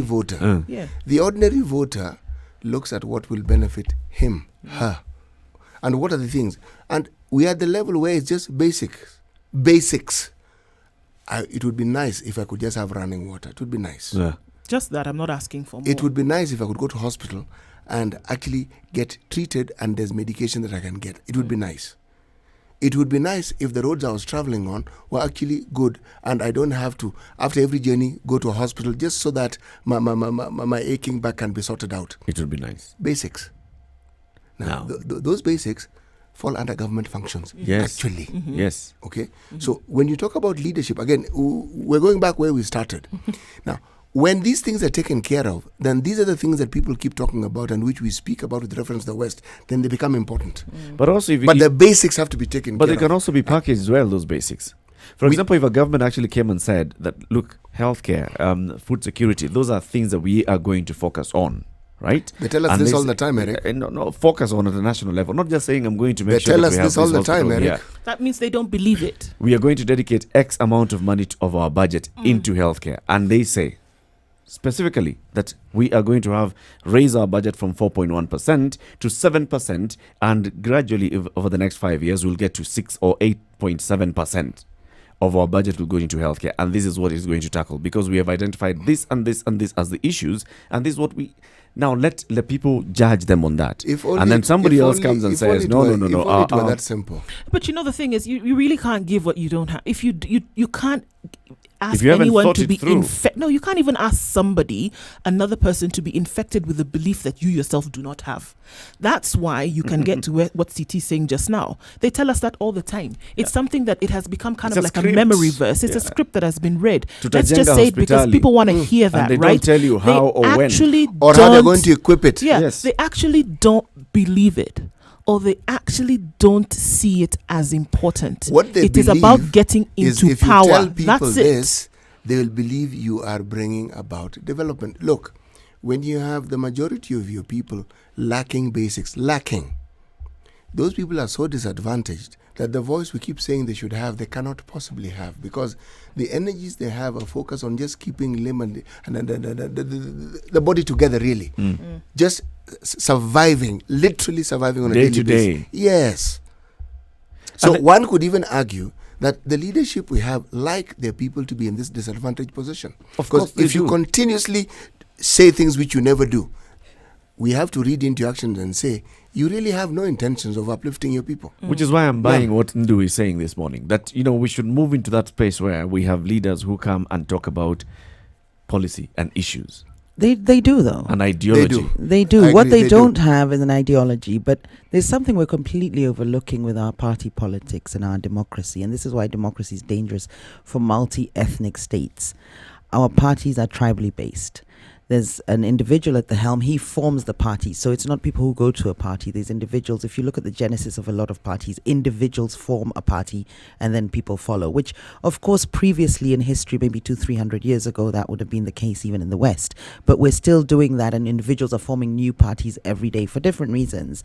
If you remember, Kalembe Ndile formed a party so that he could actually give nominations, and people were paying for this. So for the different reasons, but it's individuals at the helm of parties. And also that's becoming the running evolution in the 21st century, whereby the personality actually sells. So you had it with Tony Blair, you see it with Trump, where it's more about him rather than the ideologies. But they're so entrenched in the West in terms of their ideologies, and there has been some merging, as CT pointed out, with New Labour, for instance, moving towards the right, and it being hard to distinguish between conservative politics and Labour politics. But we're not there, and we don't have those ideologies. I think at some point, maybe in our history, and I stand to be corrected, you did see an element of ideologies because you had the Cold War and you had the tussle between sort of capitalism and communism play out in our country, and you saw that with some people leaning towards sort of Russia and getting educated in Russia, and then you saw the airlift with the US and people coming back with capitalist policies, and you saw a tussle there, and that was the closest I think we've come to ideology in our parties in Kenya. And it was actually carried by that at that point. Kanu was actually what carried that torch for what you're saying at that point, and it was clear that it was what it was. But then it clearly shifted. It wasn't that at all. Please understand that we can talk ideologies, but we're talking about Western concepts and how the West interprets them, and then we're juxtaposing it with how we interpret it. What Njeri is talking about is our interpretation of these things. Remember, you interpret things in a way that suits your purposes. The ideology of the West or East or South or North in this country, they don't really matter. Left and right. No, don't they matter. don't really matter. We But issues matter. yes, and issues are basics for Yes. most of our citizens. And those And issues that's are what what I'm we But saying. the don't ideology, discuss. the ideology underpins how we deal with those issues. So you'll find some people would deal with those Yes. issues by raising revenue. Yes. So you'll find, socialists will collect more tax from the rich. So the ideology is crucial. Yes, it the is. ideology being the system of governance and also the economic model that we've chosen to adopt. And we Yes. can't completely overlook the West. It's the blueprint from which we're trying to work with. As to whether we should adopt or tweak it and fine tune it to meet our needs, absolutely, those are the discussions we should be having. But in terms of ideologies, if you look at most party manifestos, they're very similar. In fact, I think they're written by the same person, Anyang Nyong'o, in this case, for most parties, There's a lot for the that's longest. a lot of credit, a lot of credit to one person. But my point here is how the we deal with ideology we issues. had was just a sentence: African socialism. Now, carry on. Which of course was interfered with. You saw with the structural adjustment programs and so on, and the pressure from the West, that was interfered with. And you saw Western influence push the capitalist agenda a lot further. And that was the closest, when I say we came to different ideologies, in as far as the conventional or normative definition of what an ideology is. Now, for us to deal with issues, we do need it to be underpinned by an ideology, of which we don't have. Our ideology is actually tribal politics. We have to understand that our parties are tribally based. You look at URP, what's the first thing that That's the comes to current mind? status. Yes, Does URP. it need to change or not? We don't know how to change that unless we have these we do. And discussions. that is what we are How- discussing this No, morning. no, we do. Does it need to We do. change or does it need to stay? And looking forward, Ndu is saying it needs to change. It needs to be based on proper ideology, not just looking at ethnic diversity or the ethnic divisions, but proper ideology. 0719 012 600. You can call in now and contribute to this conversation. leadership, political parties, ideology, issue-based politics. Good morning, 7:30.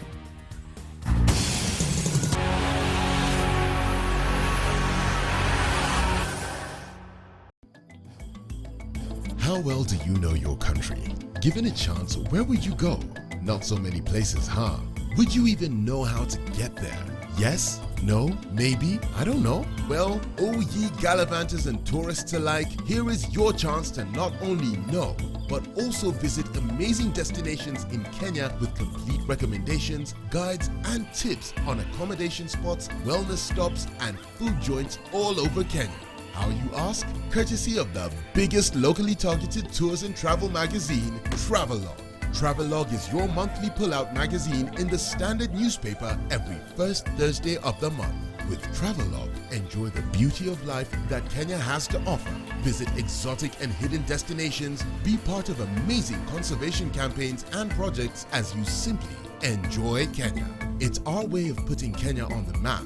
Grab your copy and be aboard the fun wagon as you improve the quality of your local travel experiences. Travelog, Jione Kenya.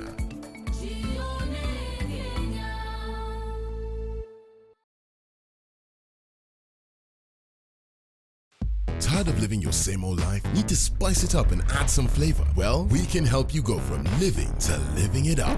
East Africa, are you ready to be a part of the most vibrant entertainment scene with the best, freshest music, travel tips and destinations, fashion, tech and health trends, as well as your favorite celebrities' lifestyles? Introducing your favorite entertainment magazine, Pulsar, the ultimate all-in-one guide that will give you more meaning to life. Catch up with your celebrity writers and contributors to stay up to date with what's happening around you, where and how you can be a part of all that. The lifestyle guide that has been missing in your life. Pulsar. Live it up. Classic soul, R&B, smooth jazz, neo soul, and nostalgic ballads. Make some noise. You're listening to Spice FM. The accident on Traffic. has taken center stage this morning. We were at 3 cars and then we got to 5. Right now we're at 7. 7 vehicles have been affected. Actually, that is what is causing the traffic. You normally take a half an hour to get where you're going. Somebody's been in there for about an hour so far. That is what is going on. If you're approaching the area, it is because there's been an accident there. That's why you see the heavy traffic. And you should not actually use the service lane because that is where the accident is and it's affecting ingoing and outgoing traffic. All right. Looking at Mombasa Road, is a bit of a drizzle already, so that is affecting traffic, and it's flowing, but it is a bumper to bumper situation. Langata Road, Ngong Road, and Wayaki Way also seeing effects of the rain this morning, and that means that everybody's moving a little bit slower, which is fine. You'll get where you're going eventually. Nothing else out of the ordinary apart from what we've already seen. Remember that we have Naivasha Road, which will be closed from today, coming off from Ngong Road, so that will affect traffic. It's because of road repair. So if you see traffic there, that's what's going on. Give us a call on 0719-012-600. You see something else that we should know about, and we'll try to keep you moving this morning. Mature, intelligent talk every morning. Spice up yourself.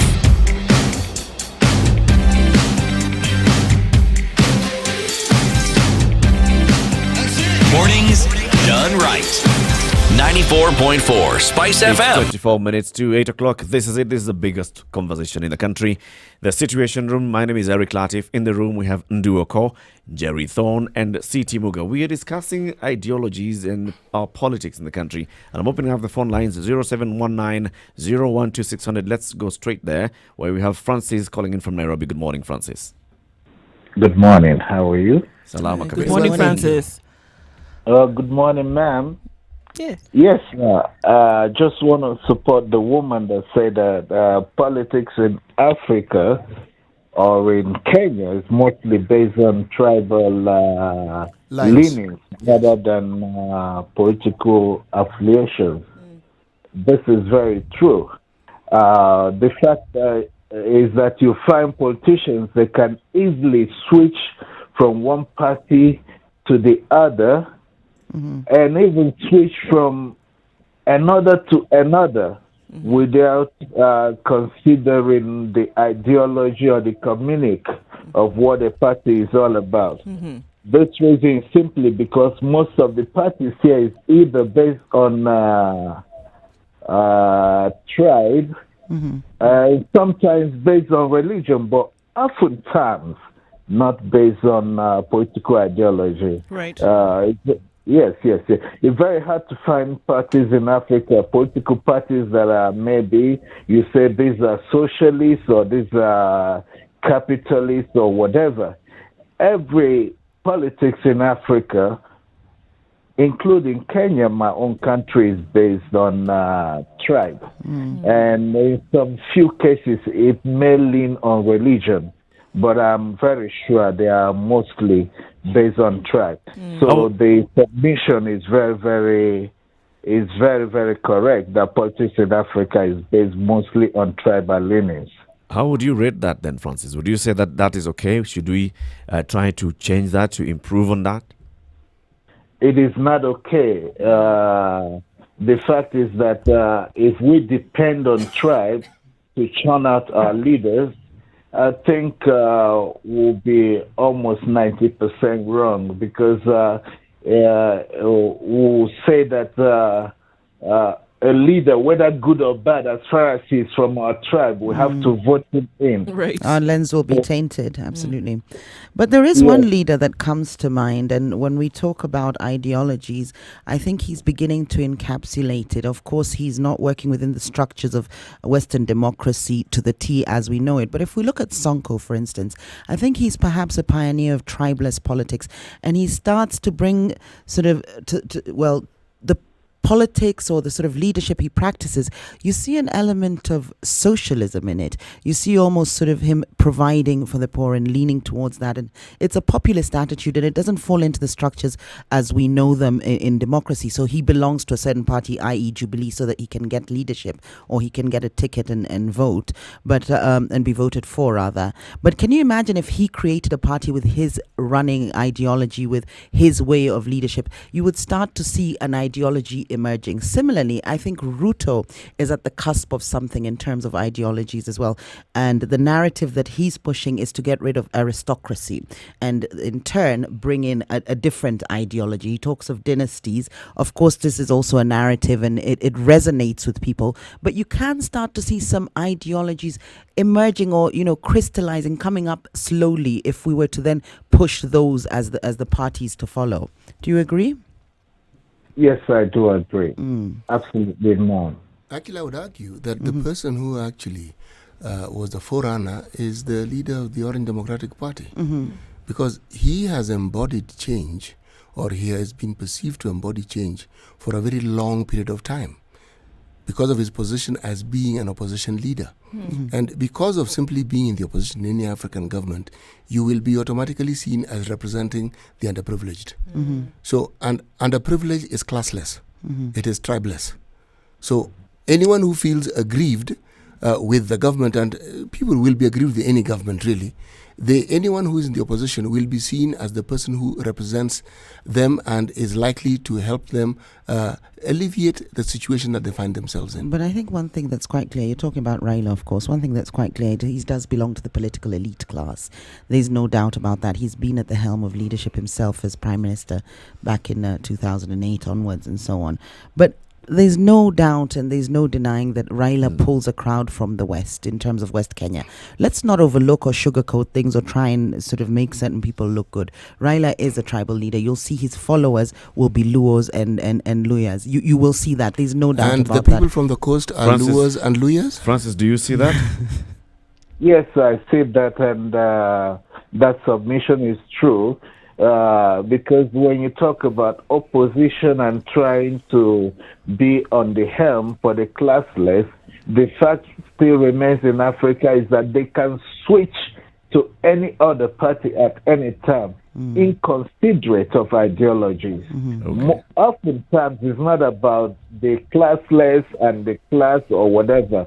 I think it leans more on tribe or on interest, if I should use that.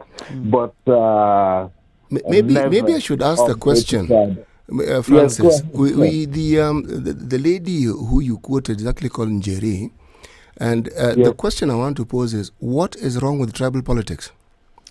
Or tribal-based Everything politics? is- What is wrong with it? everything He gave a very good example. Everything is wrong with tribal politics.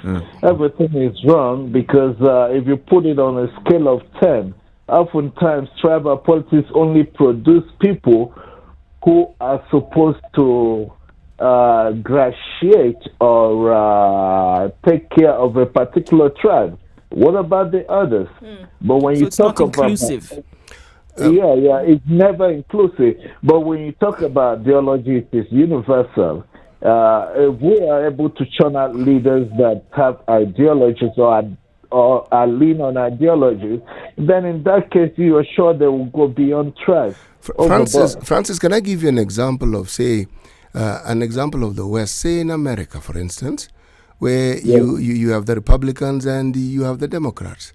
The Republicans are known to support free business and free enterprise and capitalism, isn't it? Exactly. And how does that help how is it that how do those policies actually help the so-called citizen, the common mwananchi, as we call them in this country?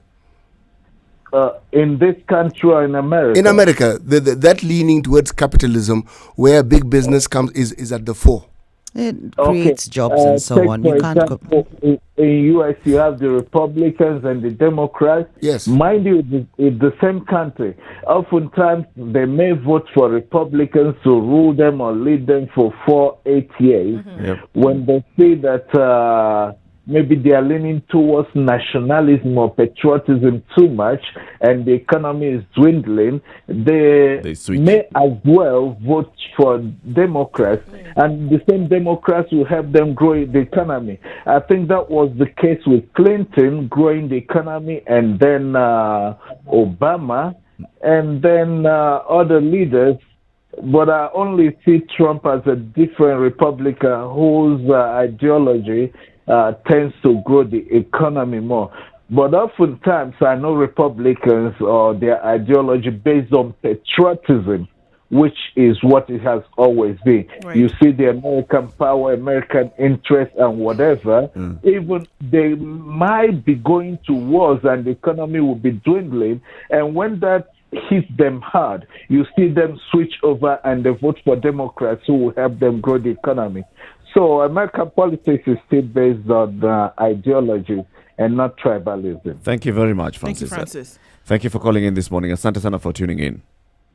Thank you, sir. Thank you. 0719-012-600. We are taking your views on this. We are talking about political parties in Kenya, ideology-based politics in Kenya, and vis-a-vis what we currently have, which is basically led by our kind of tribal politics and personality. You know, that's politics. that's a Western construct trying to tell you, look, there is no entity called a country on this planet that doesn't have tribal leanings. They're just not called tribal leanings.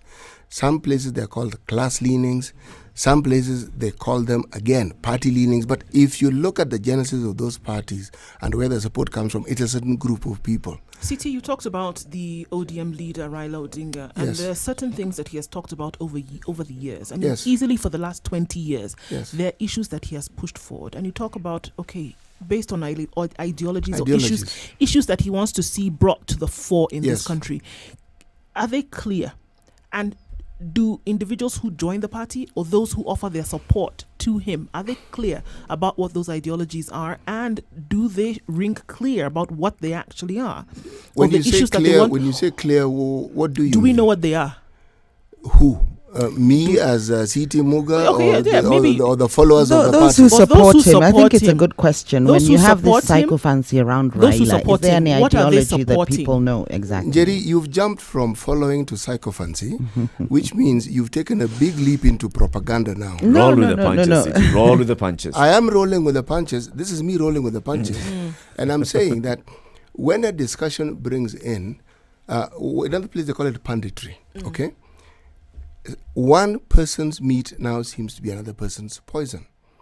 If someone has a following, an ardent following, and he's had them, and I've explained it by saying, when someone is in a position of the opposition long enough, you will be seen to represent those who consider themselves to be underprivileged. Right. And that's the position he's been in. That was actually the platform on which I actually based my discussion. So, But still, But even if- then, you if didn't you- find if you were to underprivileged come- Kikuyus supporting Raila.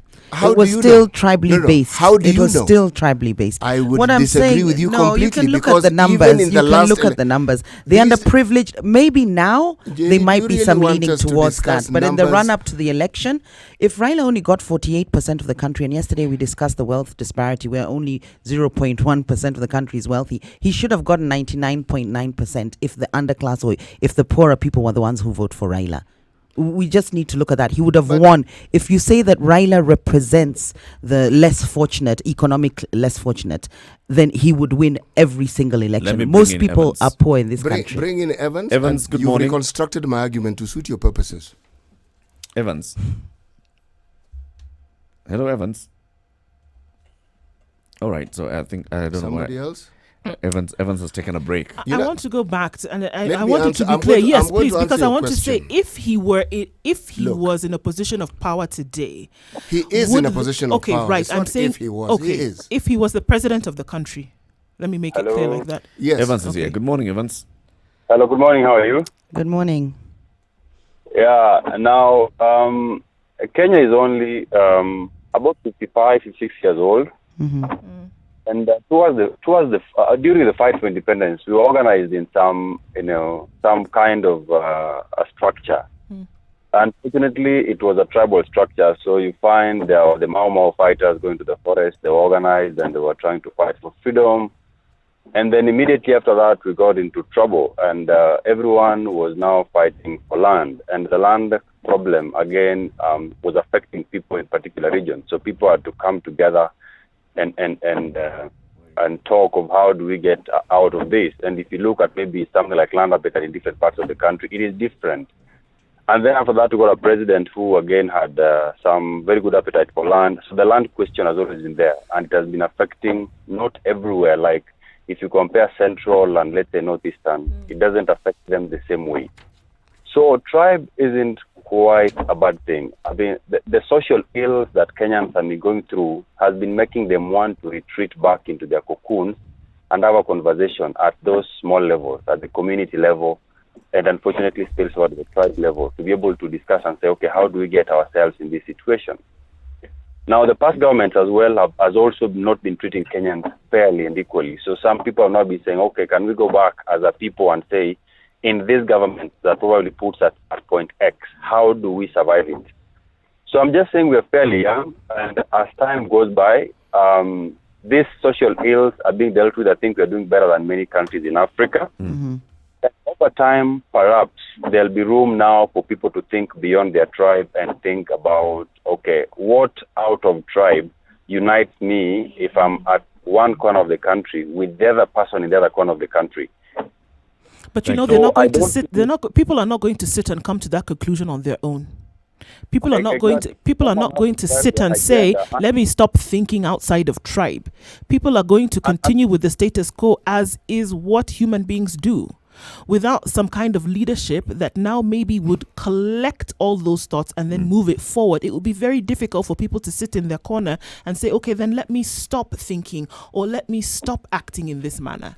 As you respond to that, Evans, let me also bring in Sam, who's calling in also from Nairobi. Good morning, Sam. Good morning. How are you there? Salama sana. Morning. You guys are doing a good job. I really enjoy the show. Thank you. So I've heard what you guys are saying, and one thing that I must say is sometimes as much as we are saying it's about politics and political parties, I think I'm a good example of ideologies. I voted in Dagoretti Tikau. I voted in Raila as the president. I voted in Denis Waweru. And I'm an ODM person, you see. So I mix. I go with the ideologies of those people. I did not vote for three-piece. You did not vote for the So party, I didn't vote for the party, but I voted for for the people individuals and and what they represent. Exactly. Very few of you, few and far between. But still, again, you No, voted we do for not have the personalities. statistics to support that view, Jerry. That few and We far don't. between. It's don't. generally felt that people will vote along, certain party lines and do the tick box exercise of making sure that it's 6 of them. Now, what I was going to ask you is, so you voted for personalities as opposed to parties. You still admit that parties don't have ideologies. Exactly, because these are the people that came on ground and they told us that this is going to be doing, not the party telling us that this is what we are going to be doing. But this indeed, Is there hope, Evans and Sam? Is there hope, Sam, for political parties actually taking ideology? Because that's what Evans is saying, that over time we'll get to that point. Could be, sometimes later. But Sometimes for now, later. it's all about personality. Okay. But Eric, look at the evolution of our political parties, okay? And look at the evolution of leadership in this country. The citizenry responds to what they've had. If you've had one party taking charge of the country for a long period of time, how then can you divorce personalities from the party? And then you have a new system coming in. Once again, when people say we don't see the president, it's because of what we learned from the previous time. leadership. So how exactly do you want people to divorce themselves from that? And if anyone was in the opposition, there were people who stood out. We talk about Rubia, we talk about Matiba, we talk about Jaramogi. They were at the fore. Their political parties were behind them. Do you think that these leaders want people to see them, or do you think that they want to see what they can do Let's for hear the what country? Evans thinks. Evans, what do you think? No, if you look at Nobel Prize, they award personalities who are leading some parties. They don't award parties because within the party there has to be a personality that is driving the agenda. Writing it in a constitution or in a very good proposal and present to the people is not enough. There has to be a personality that is driving the agenda, that is living whatever is written. So I don't think we are at a point where we will go beyond the personality and vote for beliefs of a party. We are not there yet. We are, like I said, we're only 55 years old. We are growing. Okay. I think for us to advocate for is a strong personality that is living some principles that impact on as many people within the country and out of the country in a very positive way. And what would be some of those principles, Evans? What are some of those principles? Because I think that's where we are getting at. Is fair distribution of resources in this country, as it were. I think things, if you look at, let's say, the problems we had in 1992, where things like the freedom of press, multipartyism were not there, we have dealt with them over time. So as it were today, two things. If we can be able to do away with corruption and then distribute resources fairly, then if you look at what happened when Eliud was winning, we can easily come together as a people, as Kenyans, and reason together and look at things positively. So those are the things we are dealing with now. And there is a talk of constitutional amendment that is coming to try and deal with some things like inclusion, where we are making great contribution to this country, but we feel left out of the government. So there are conversations about how do we deal with this? How do we deal with things like fair distribution of resources? So those are our problems now. Are ideologies going to get us out of that? No. A leader... Fair distribution of resources is an ideology. You realize that. Fair distribution of resources, that in and of itself is an ideology. But it has to be driven by a leader who will tell the cabinet. Stand by So that. do we have anybody like that, giving that one ideology that you've talked about? I mean, because there's so many more.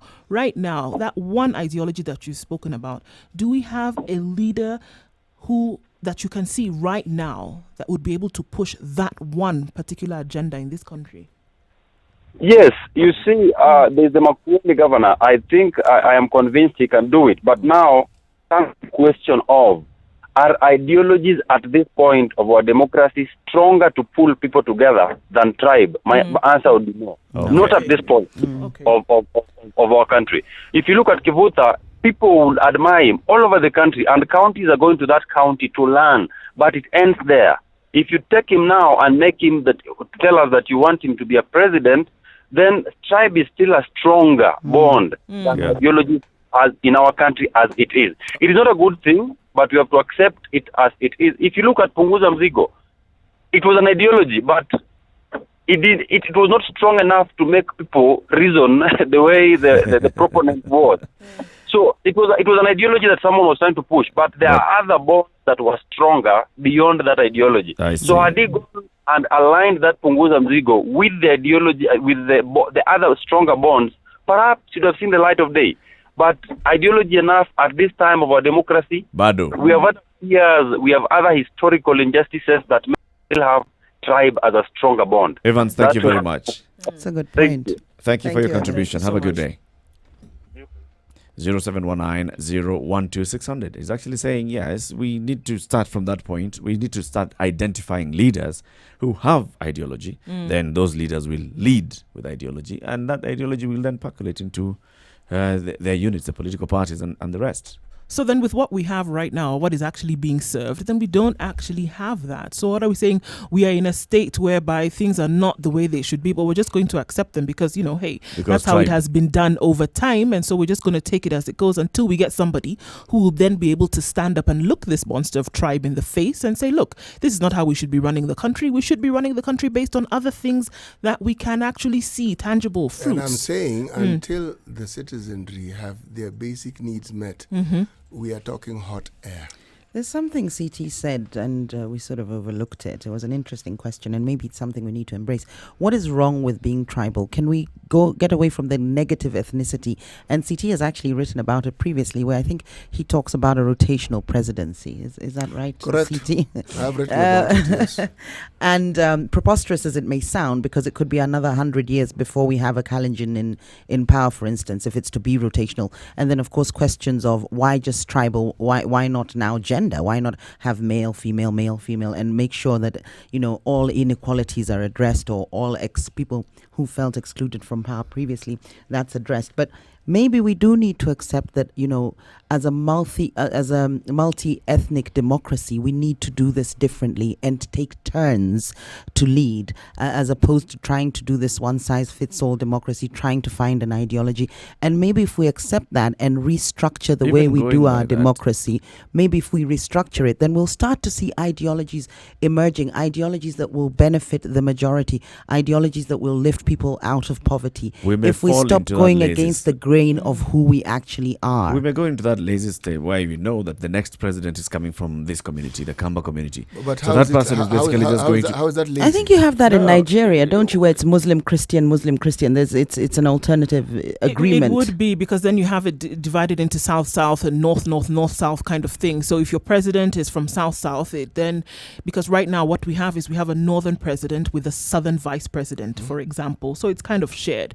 When Yaradua died, Goodluck Jonathan was then given, because by virtue of the fact that he was vice He was the president vice and he president came at the from point. South, he took over 90 days. But then it went before the House, as it were, and then he was now given the mandate upon which to run, and then gave an opportunity for South to finally have their president. We come back to Buhari, where we have a northern president again, then with a southern vice president. So it is kind of There's an understanding. unspoken understanding Yeah. that it then goes south, north. So And what's the then- ideology there?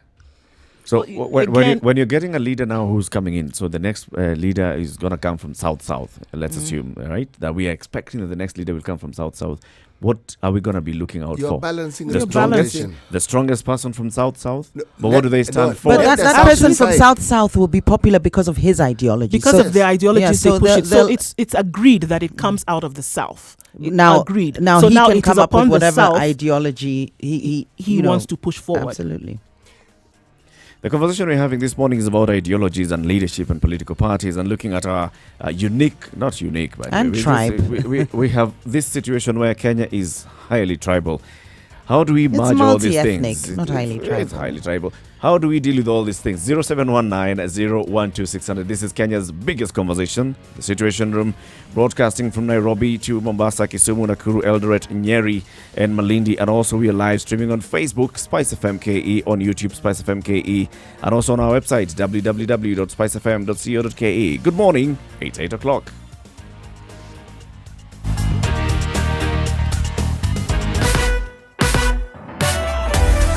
Sugar and spice and everything I Spice FM. Spice up your life.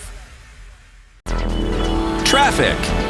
Used to be a 2-lane highway from Kiambu Road. Is now 3 lanes because of this accident, and now just we have overspill and really overkill, as it were.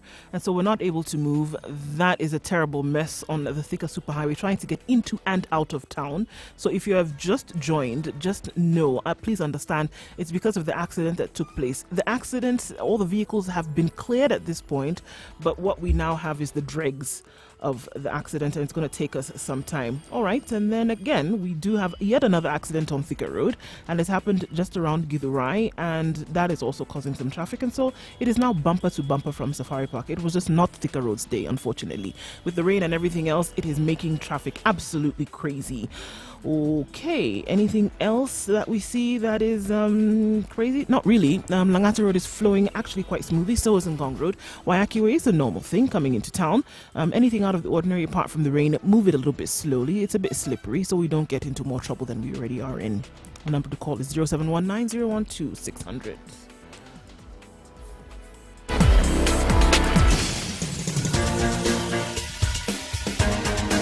This is The Situation Room, the home of hard-hitting political commentary and penetrating insights about the state of the nation. This is a talk radio experience like no other. The Situation Room, a place for hard truths, debates, and elevated conversations. The Situation Room, witty, political, engaging, deep, controversial. In the room, we have Jerry Thorne, lawyer, political strategist, an insider in the corridors of power, ready to take on any side of the debate with her signature eloquence and grit. C.T. Muga, researcher, academic, seasoned political observer, a fountain of wisdom in these politically uncertain times. Ndu Oko, Nigerian by birth, Kenyan by choice, communications expert, Pan-Africanist, a truth seeker and believer in people power, and Eric Latin, agent provocateur, the man in the chair, seasoned journalist, news hound, a man who believes in punching up, not down. This is The Situation Room, the only way to start 2 minutes your past day. 8 o'clock. Thank you for joining us in The Situation Room, Kenya's biggest conversation. Well, we are also live streaming, like I keep saying, on Facebook, Spice FM KE. Like us on Twitter. Follow us on Twitter, rather. This is Spice FM KE, and our hashtag is Situation Room. We're discussing ideologies, political party ideologies. And Ndu Oko, you were saying. Well, I mean, it's clear that the way in which we have always gone, and to ask... we're not looking at an issue of right or wrong here. It's not about what is right or wrong, but saying that what we see is very clear for the majority of the population is meeting basic needs. We're not even talking about trying to go very far. Do I have running water? Do I have 3 meals every day, or 1 meal, or whatever it is your preference is? Am I able to meet my basic needs? And then do we have a leader then who is able to go in and make sure that I have that? That's where we are. We are not even, that's what we are looking for. Now, if we want to amplify it, those needs can actually be met when we have political parties who push for certain ideologies. When you're talking about raising the economic profile of a country, when you're talking about making sure that there is equitable distribution of resources, so that, or when you talk about creating a conducive environment for doing business, or conducive environment for people getting jobs. That is what we're saying that political parties should be based on, and they rally together to then put forth a leader who's going to push those agendas when they do get into power or government. What is wrong with Tribe? No, that I've already asked. In your opinion, which came first, the political parties or the leaders who formed the political parties? Well, it was the leaders, definitely. And they had ideas that they came together and they said, okay, let's go forward to be able to do this. And we eventually called them political parties. Absolutely. Right? So when you talk about parties, you sometimes you speak as though it's an entity devoid of individuals who actually are leading it. There is no political party. There are no political parties who don't have people who are driving it. It's true. Well, the democracy within parties, where political parties become useful, is that the one individual cannot hold sway. There will be other people. There'll be checks and balances within that. If you have the sort of structure you're speaking of. The gentleman who called in earlier on said, we're not there. I've been saying it repeatedly since we began this discussion that we are at a point of evolution. This is the path we have taken. We are at a time when strong leaders are stronger than political parties. The gentleman has put it well, so I'll not repeat what he has said. All this will not make sense if the basic needs of the citizenry are not taken care of. But City, I think here's where the problem is. That these strong leaders who would be the ones that we are leading, we are following rather, are also jumping from one party to another. It doesn't So matter. what is it? Why is It it doesn't that they matter. keep, why is it that What they is it keep that they creating new inherently- vehicles? It What is it that doesn't they Because if inherently you're a need- strong leader, What is it that they if you're a inherently strong leader, leader? CT, and you believe in this, and you come up with a party and call it CT Democratic Party, why do you need to move out of that CT Democratic Party tomorrow and go into something I don't else? think you see what you're doing, but you are bringing forth an argument and saying political leaders should fit in with it. I am telling you, this is what we have.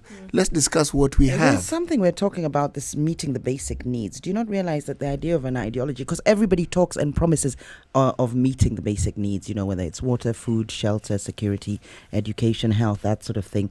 But it's how we go about it. That's what actually determines what an ideology is. So we can't keep saying we need to give them their basic needs, then we'll get to an ideology.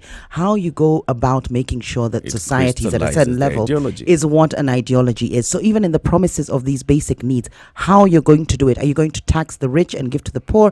Are you going to, make concessions for the rich and businesses so that they can create more jobs for the poor? It's those models, and those are what translate to be ideology. So we can't say until we get to this stage whereby everybody has food, shelter, and basic needs, that's when we can look at ideologies. No, it doesn't work like that. The But way in you're which we talking get as there though is what an you're saying ideology. doesn't exist. It already exists. How does it exist? You have a budget every year where you're told what we're going to do with the money. The budget is supposed to detail finances for the needs of the country. But when now those when needs leaders are put never themselves, met. when leaders put They are themselves never met. That's why this discussion is when taking leaders place. put themselves up for election, they don't give the electorate much option. There's not one guy who is saying I'm going to increase the taxes, Yeah. and another guy saying actually I'm going to create a conducive environment and give concessions to businesses so that they can employ more That people. is a different The discussion. electorate one does that I not have remember. those That options. is a different No, it discussion. is not. That is what It is a different ideologies are. discussion. How is it different? The Those are discussion ideologies. is you're talking as though this country doesn't have a structure within or a framework within which it works. It does. No, I haven't. Of The course it discussion does. that I'm the talking that discussion there's we no are having- ideological No, framework. CT, our There is politi- no ideological Yeah, framework. our That is political my discourse assertion. does not have that. When I'm people are not saying coming to there's no campaign- structures. When I'm people are saying coming there's to no campaign, there's no ideological framework. You are talking about a theoretical framework. There is no ideological framework. Ideological everybody frameworks comes are theoretical. and everybody comes and actually tells Ideological you, frameworks, I will Jerry, are provide X, theoretical. Y, Z, but they don't tell you how they'll do it. So leaders will promise to meet the basics, but they don't tell you how How? they'll do it. But through folks, which economic model? That's what we when don't the have. government budgets, what do you think that You is? see, No, that the is budget is a the When regular- government what on they're power. going That to is do, how they're what do going you to think spend they're their telling money. you? The budget Look, is it telling does- you the- with the the- money that the they government have, tells this is you what how they're they're going going to to do spend with it. it. Yes, but that government is ruled by a party. For heaven's sake, this is a simple argument we're having here. Okay, what is your City, point, City, CT? You're going to the end of the argument. We are No, at the beginning of the I'm argument. actually at the beginning of no, it. At the beginning of the argument is where these people are coming to the people and saying, I want to be elected, and this is what I stand for. I stand for A, B, C, D, and this is how I shall achieve it. Look, they don't say how look, I shall achieve Eric, it. for They- them- and we said it here. They Eric, say, tutajenga barabara, Eric, tutajenga hospitali. In fact, it's an And they don't interesting say one. how. Eric, What's interesting For is them to say all these things, a structure that ensures there is money, because it's money to do these things, exists. They're not creating it. It exists. Of course. People are taxed. And You there have is a- But could we ministries- tax the rich more? Are you saying there's no point of ideologies? They're obsolete in Africa. I am not. Because you're saying, well, the structure is there, it exists, there's money. So we go How ahead we with get it. those money, how much money we allocate to counties, for instance, how much money we allocate to education, those will actually be part of what is informed know- by an ideology. You have people who are socialist and place more emphasis on the social pillar, hospitals, education. You have capitalists who want to place more emphasis on things like infrastructure. So depending on the ideology, that will then inform what goes where in the budget. And to be So- fair, we have actually seen a bit of that. Remember SDP with Anyang' Nyong'o and Charity Ngilu in 97? They were going on that angle. They were saying this is what we are going to do to ensure that we have better hospitals, better education, and sort out our healthcare and our education. And they were saying this is what we are going to do. When Mwai Kibaki was campaigning, he was talking about let's increase our revenue collection. Let's be internally self-sufficient. He was Is talking that not about an something. ideology? He was exactly. So he was talking about that. It's an And economic then, model. And then you There's see ideologies people- for government. So you have democracy, autocracy, and so on. And then you have an ideology for whatever economic model you want to to use or as a blueprint or as to guide you in how you do your budgets. And you don't have in Kenya, we're not being offered different ways of doing things. The electorate is actually being shortchanged in as far as democracy goes, because you're not being offered different ways of doing things. And I think actually this idea of dealing with issues and specific issues is actually a hindrance to developing an ideology, because what happens is in different constituencies or in different counties, at whichever level, you have a leader coming and talking about a particular issue. I remember it was quite funny. There was a ward rep. What are they called? Ward reps? MCA. MCA, yes. There was an MCA in Nakuru, and his thing was that he was going to fight ticks, and he was walking around with this pump, and he was going to fight, I think it was bed bugs actually, not even ticks. Now, that's a particular issue that affects a certain area, yes, but there's no underlying ideology. And people are excited about it because it's going to solve this one problem that seems to be what sort of afflicts most people, or it's the major problem here. So as a result of selling just actual solutions to problems, so dealing with issues, he doesn't sell ideologies. So maybe the idea of dealing with issues doesn't go hand in hand in creating ideologies. What we need to do first is have ideologies and then solve those issues. The way in which we solve those issues is underpinned by that ideology. Does that make sense? No, it doesn't. I'll explain it. I'll break it down. No. Let me deconstruct it. No, let me deconstruct it for you, CT. So, for instance, what we have is there's a place where there's a lot of poverty. Now, if we've decided our ideology is to tax the rich, that is how we will solve all the problems, to increase taxes and go into public service. It's a government directive. It's an ideology. It isn't. Of course it is. Taxing the rich more is an ideology. It's a government process. It's not an ideology. The way in which you crystallize that ideology is through a government process. In terms of democracy, the ideology we're not having this. Ideology no, I'm not having this conversation. The idea of taxing the rich, you function. The idea of taxing the rich can't be a larger idea. No. The idea of taxing the rich and giving to the poor, it's socialism. So taxing the rich for better public services, it's socialism. It's as good as ideologies go, that is the best example. And then, of course, you've got capitalism, and you've got situations where, for instance, the Republicans would rather make it better for businesses and give tax concessions because more jobs will be created and the economy is boosted. And then you have maybe the conservative, what are they called? The ones in America, there's not the conservatives. the Democrats and the Republicans, right? Yes. The Democrats. So you have the Democrats, and maybe their ideology is slightly different. It's more about equality and social policy and welfare and so on. So those are ideologies, CT. And what I'm saying is, before we start dealing with individual issues, if we can establish ideologies, that actually gives us a framework through which we can solve the issues. But what would inform those ideologies? Now it depends. And I said there's some ideologies coming up. Well, clearly those are formed on what you see. And that's why people come together in the first place. It's because you see certain things going in a certain trajectory, and then you say, here we are with a leader or somebody who's influential. We're going to come together and begin to tackle. It's the issues that you see first, which then allows you to introduce your ideology and then see now within government what will crystallize that ideology. But it's all from an issue that you see, whether it's poverty, because then how do you come and say we want equal distribution of resources? Because you see that there is a gap. When you come and we see we want proper access to welfare, health, etc., is because you see that there's a certain number of the population that is not receiving this. And so it's based on issues that you see. There is a hole, and you want to be able to fill that hole. And the ideologies that you have will then allow you to tackle those issues once you're in a position of government. But it's all, again, it is from the issue that you see. And I keep saying that we should make our decisions, again, based on those issues that we see. 100%. Just because you give an activity a tag and call it socialism, it doesn't become an ideology. Okay. Socialism, by its very nature, is an ideology. And it can become a really larger ideology, which includes the political aspect of it, the economic aspect of it, health, whatever it is. But it's really a body of ideas, things that people believe should happen. That's what it's called, ideology. Ideas, thoughts behind it. Now, when you have people, the majority of your people, a good number living beyond what you call the poverty line. Below. The thinking and the ideas behind alleviating that particular situation. That, if you collate those ideas, it becomes an ideology. Mm-hmm. Now, you can tag it and call the process that you're going to follow or a system that has been created called socialism, then you'll say you're adopting socialism. If you want to adopt a body of ideas that focuses on business or commerce, then you're going to be talking about capitalism. You can mix the two if you see fit. But my argument was simpler. This is what I was saying.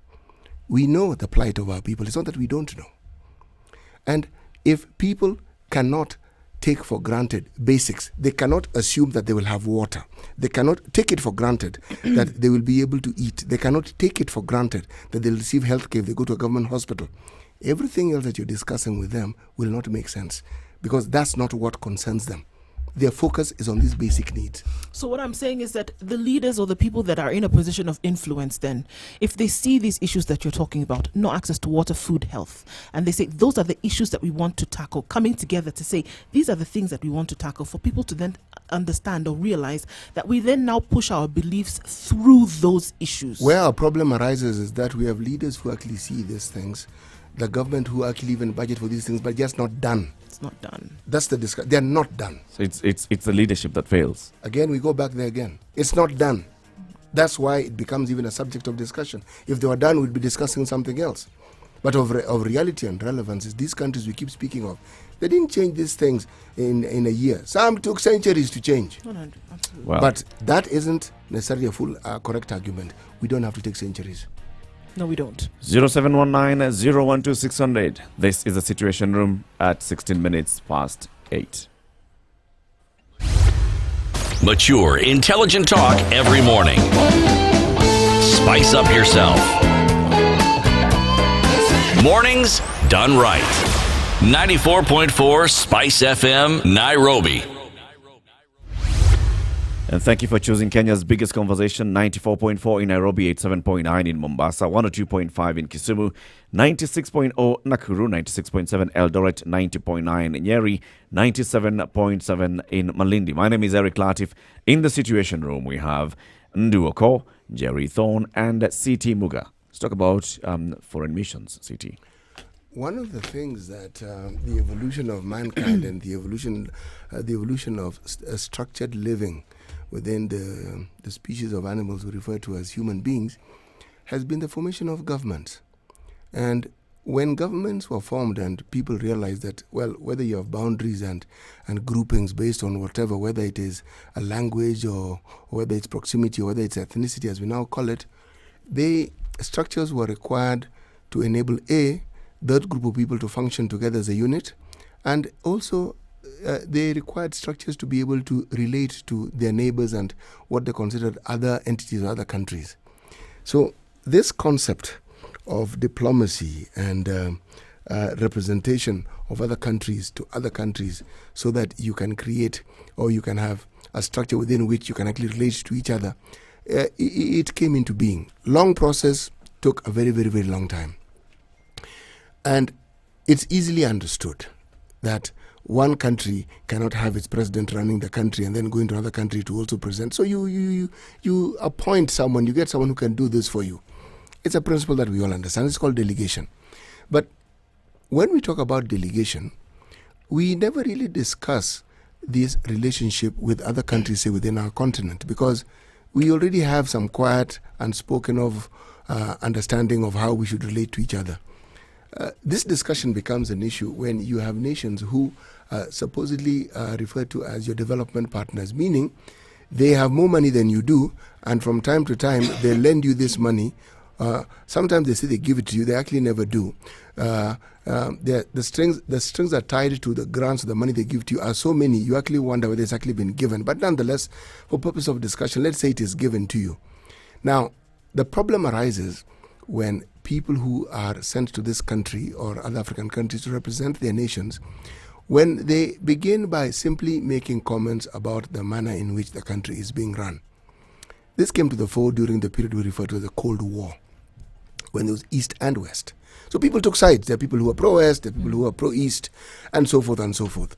And during that period of time, this so-called understanding trade relationships took a different turn, and America led it.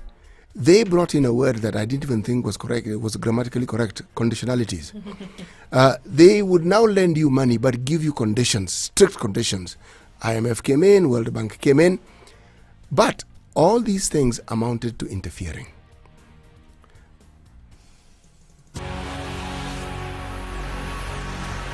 Someone gives you money and then they want to tell you not just how to use it, when to use it, but even the time and day to use it. Interference. And then they want to tell you how to go about the business of running your country, the sort of democracy you should have, the way you should. Now, to be fair, there are very many countries that we now refer to as emerging economies. They're essentially third world countries, whether it is in Latin America, whether in Southeast Asia, whether it is on the continent of Africa, that the manner in which they administered the lives of the citizenry was very wanting. They simply killed people, they jailed people as they saw fit, they crushed dissent. And many of the people who gave money to these countries, the West predominantly, would say, you can't do business this way. Yes, that was a good thing. They even introduced what we call multi-party democracy, but according to them. Let's move away from the Cold War. We now have a situation where the East merged into West and West merged into North and North merged into South. So we're just one big happy global family. Lo and behold, those habits have not gone. You still have them. You still have situations where people keep telling you what to do, how to do it, how you're doing this wrong.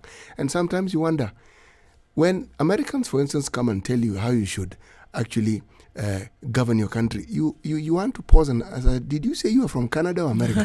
Where exactly? Where exactly do you say you're from? Because I am looking at the country you come from, and I would argue that this energy should actually be spent in managing your own country. Your own country, Yeah, we are your own grateful for backyard. the money you've given us.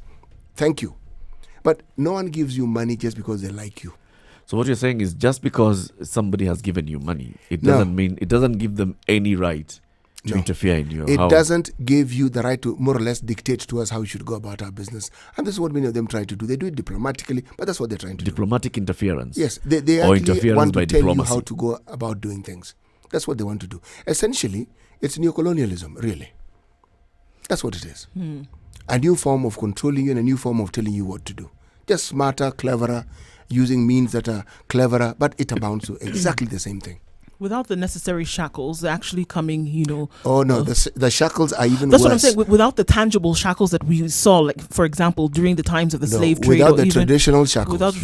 without the traditional shackles that we saw, this now is actually accompanied with a smile, and even a sit down where you actually sit in the same room and make decisions, or whereby you think you're contributing to the decision that is being made about how this money would be spent. But essentially, what is happening is that you're being told this is what you will do Now, with it. it may or we sound will not- harsh when I say it's neocolonialism, but colonialism and slavery would not have been as flourishing as it is if the leadership in our continent didn't support the people who involved Exactly, this because trade. there was local support of the same. Yes. So now in this case, if we call it, this is where I was going. So If these we are the call it local traders, our local Yeah. leaders are the local Yes. Call it traders. if we call it neocolonialism, then we still have the same thing happening now, where we do have local leaders who are supporting this. Excuse me, many. Don't say some. We have many. local leaders who are supporting this, and then in turn supporting the attitude that we then now see as unwanting or uncomfortable, that we don't like. Even in that Because period. how do you come and tell me not to treat or speak to you or interfere in a certain way if your own people are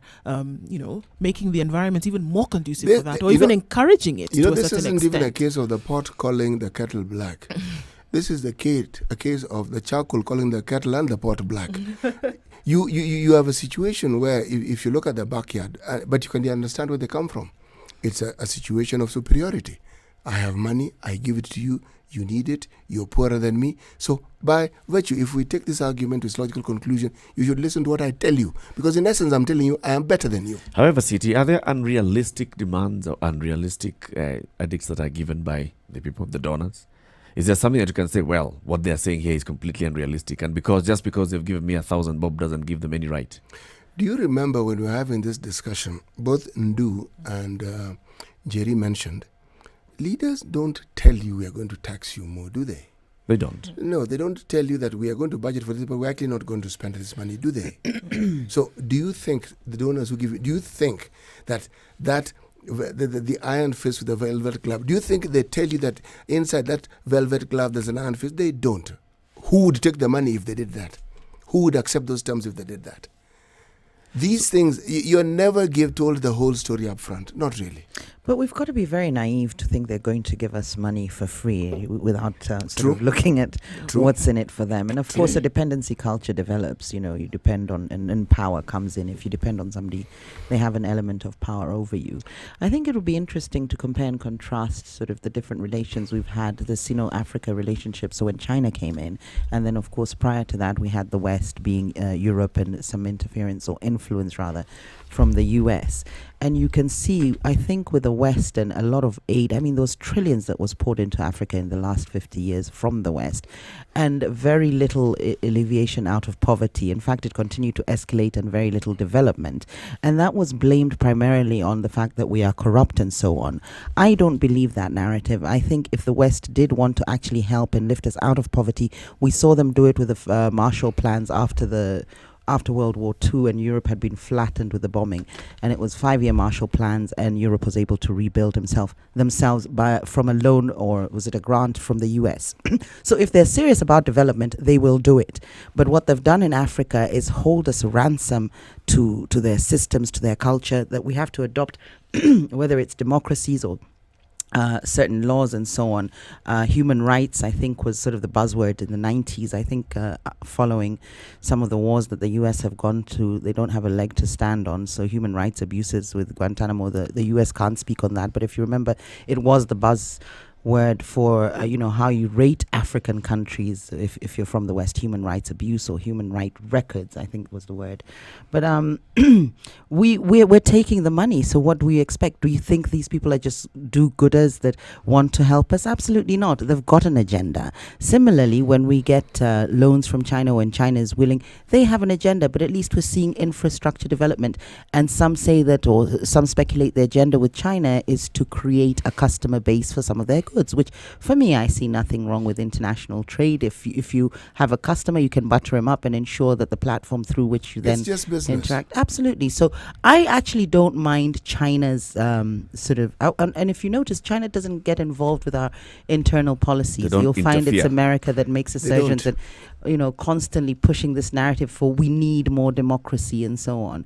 Whereas they themselves, of course, their democracy is distorted and in crisis with the media and the distortion of it. So it's interesting, but we keep taking their money, and it has done nothing for us over 50 years. They've poured trillions into Africa, and no country has been lifted out of poverty as a result of this aid that we get. Actually, you should consider the number of countries that have gone down and have gone into this never-ending spiral of poverty and violence and disruption. And then needing aid. That seems to Perhaps be the it's to constant. create jobs. Maybe it's to create jobs for Westerners, because you find a lot of, for instance, here, the UN immigrants who come in, we call them expats, of course, when they come to Kenya, but they are immigrants. That's what they would call us if we went there, would be immigrants, not expats.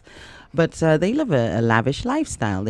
And ironically, UNEP is here, the United Nations Environmental Program, yet they're driving these huge fuel guzzlers. And it's sort of a program that will never actually resolve problems, because it needs to keep going. It provides employment, I think. Or You see, the it's problems are what money-making. helps it to be self-sustaining, or the problems the state we Absolutely. have. If they resolve the problems, they won't have jobs. It won't exist. I think So- it's very clear that it's not about their interest to develop, but it is more about their national interest. If you take a country like the United States, for example, and I think for them it's very clear, they are not going to touch anything that is outside of their national interest. And we saw cases, look at the genocide that happened in Rwanda. It's a They good were point. not involved in that at all. It was not within their national interest. Okay, yes, how many people died? But it was not directly There was within no their oil, interest. no There was no oil, resources. there are no resources. They're a landlocked nation. They had no reason to go there. But look at the importance that is placed on Kenya, for example. Kenya has a port, specifically Lamu Port, which is actually in Africa, two of the major bases that the US Navy uses for scouting and also for residency for their missions. It's very clear. And if we come from a point of information, or that we know that they're not doing this because they want to see happy Kenya developing, let's be honest and serious. It is within their national interest to keep you happy, bubbling on the surface, while they make sure that their national interests are entrenched and using what you have as resources to keep themselves as a nation very happy. So that is why you see the interference in the way that you do. Because if you as a country are not stable, their interests are scuttled. You know the Rwanda story is it's not talked about much. You know, you had a UN peacekeeping force resident there. You had French army. Right. They were, the worst thing is they watched. They watched as it happened. Absolutely. They were warned. You had intelligence that warned Yes, of they what was they imminent. watched. Absolutely. You see, They if did. you want to understand where we are placed in the order of priorities, the Rwanda story tells you the whole story. Glaring example. And of course, 100%. Kofi Annan, Yes. an African, was blamed Yes, for he everything. was blamed for it. And what did Kagame do? He changed the language, the formal language that used in the It country used to from be French yes, to English. To English. 0719 Because of that. 012 Contribute to this conversation. City Muga is saying that Western embassies are basically interfering with Africa's internal affairs. It's 8:30.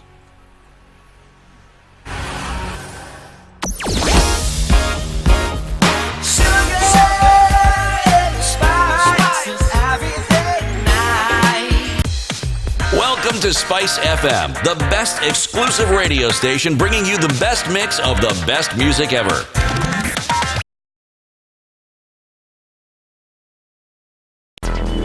Traffic. Okay, so once you get off Thika Road, now that we're actually seeing clearing of an accident scene around the Muthaiga junction, we now have traffic all the way to Ngara, and that continues all the way to the CBD. Like I said, it's just the after effects of the accident. All right, same happens on Wayaki Way now. We're getting to the hour where it's bumper to bumper traffic, made worse by the ongoing construction. Of course, that is still going on. Nairobi School, you just drive straight and pray that there are no random ditches, manholes, or accidents, and that will get you to town. So it's driving, keeping your leg on the gas, and also keeping a prayer in your heart. That is what's going to get you out of traffic this morning, unfortunately, but that's the case. All right, coming off Langata Road and Ngong Road also is a bit of traffic, but you'll get there eventually, as we say. Nothing out of the ordinary. It's a typical Thursday morning. It is raining, so remember, keep it slow.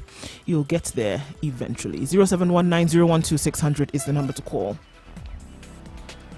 Tired of living your same old life? Need to spice it up and add some flavor? Well, we can help you go from living to living it up.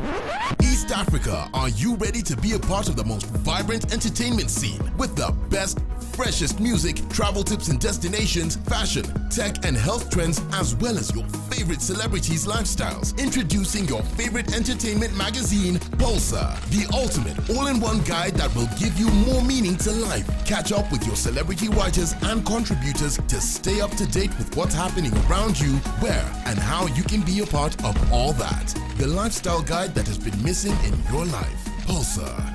Live it up. Classic soul, R&B, smooth jazz, neo soul, and nostalgic ballads. Make some noise. Yeah. You're listening to Spice FM.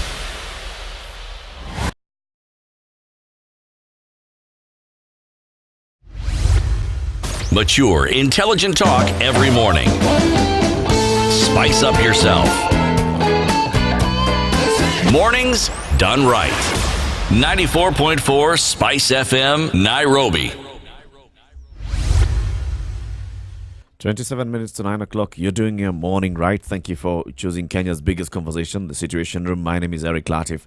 In the room, we have Jerry Thorne, Nduoko, and City Muga, who is saying that we have some sense of interference via diplomacy. Eric, it isn't a sense of interference. We're merely stating the fact. This is what we are seeing. Yes, it's not a sense. It's a reality. I want to look at it from the point of at what point did we witness it a lot in our political process, in the push for the second liberation, right? We saw a great deal of it. We saw a great deal We of it. We even broke diplomatic relationships with some countries as a result of it. Yep. But that's not what I'm speaking of. What we now have is something that is a little more subtle. But it's the same thing. How does it manifest? It's called soft power, actually, where we're actually ingesting their culture as Kenyans. We do a lot of that. America is notorious for that, exporting their culture. You see it, and even the Chinese ingest American culture in terms of, high fashion, McDonald's, some of the brands that you see, Nike and so on. Haircuts, dressing. Absolutely. The one I particularly like is the miniskirt. But it's a very persuasive approach. Is that so, CT? Now It's- that's a discussion for another. It's a persuasive approach to international relations, and it's very different, of course, from what we saw with the British Empire, where with theirs it was brute force and gulags and taking over countries and so on.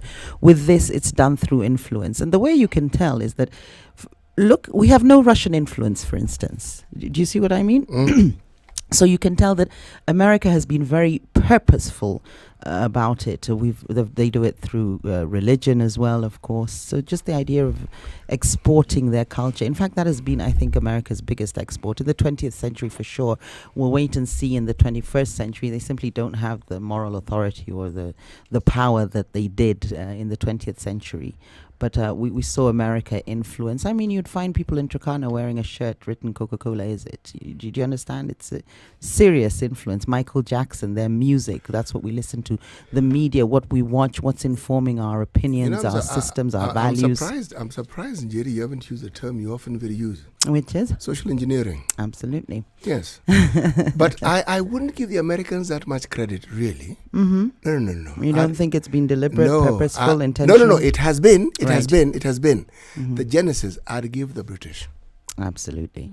It's them. Who are in America? Who? The British were the the first British. settlers in the Okay. U.S. If you want to understand this, how many of you watched cowboy movies when you were young? El Precisely. Dorado. Yes. Such things. And all these people who are considered heroes of the so-called Wild Wild West. What you are witnessing was genocide. Yep. It is actually. Yep. That's what you're witnessing. Genocide. They more or less eradicated, literally. The The na- native Indians. They did. But look at how it was presented. To date, one doesn't even quite see it as that, and that's what they did. It's glorified, you know, if you chiefs look at and Indians. but and if you so on. look at some of like this, one of the things, the scalping of the Native Americans is something that if you look into history and actually read what they did, it is genocide. Some of the horrific acts that were taken upon the indigenous people of this land is genocide.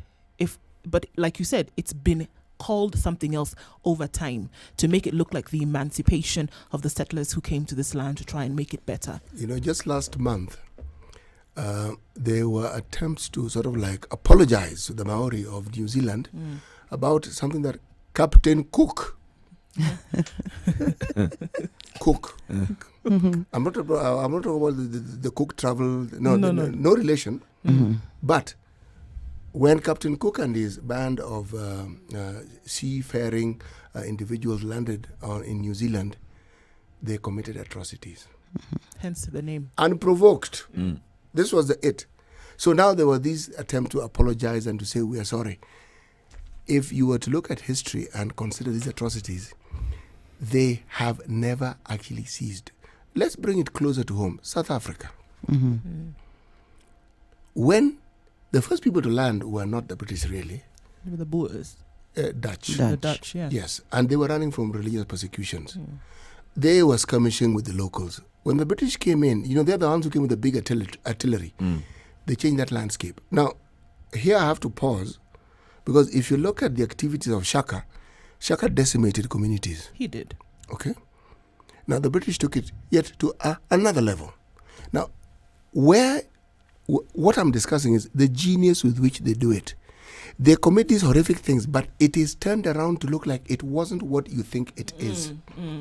Now, that same thinking is what you see with what Njeri has been talking about and what I'm calling neocolonialism. It isn't felt like that. See, the Americans have a brutish style where they're in your face, as we say.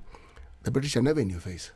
So now No, they were more in your face. I mean, the Then British they have were. had, Then. but also there is Then. theories that the British were asked to decolonize so that they could get some aid after the Second World War. So there is theories like that, and they let go of their colonies. So maybe it wasn't something that they wanted to do. But the British, you know, you see them here now, you know, with the British Council and UK aid, I think they call it. It used to be Dif- called DFID, It used to be yeah. called DFID, but of course that doesn't advertise the fact that it's the UK. So they changed it to UK aid in keeping or in line with the US aid and what they call them. In fact, quite interestingly, I was looking at the British Council and they've gone as far as offering corporate training courses. And I'm thinking, what are they doing here coming into our business environment? And they're now training in soft skills. So whether it's sales, customer service and so on. And I was trying to think, shouldn't they be an element of protectionism? Can we not train our corporates ourselves? Why is the British Council, these are supposed to be diplomatic relations, and of course because of sort of the neo-colonialist attitudes and remnants of that, people will think that they must be the best supplier for this service. And that's one example of interference I've seen within the economy, or it's shortchanging or it's messing up smaller businesses that do corporate training. So you can imagine if that is multiplied across different sectors, we don't know what else. I happen to know of this industry, I've been involved in it, so we don't know what else. But I find that very interesting. They're now even doing business as a country, so not as a company. You've come in as a country to do business with our limited companies, with our corporates. That's very interesting. And Are they forcing it down on us? No, Is there but no. anything that It's they're been using and soft saying? power. No, it's been soft power, So which we are is it's choosing- coercion. it's a It's undue choice. influence. No, very little No. choice when there's been Actually, such coercion, subliminal messaging, the force, and issue so of on. It's choice undue here, influence. Choice it's- doesn't exist. It actually is predetermined choice, if there's such a thing. Meaning you were already pre-programmed to choose in that direction.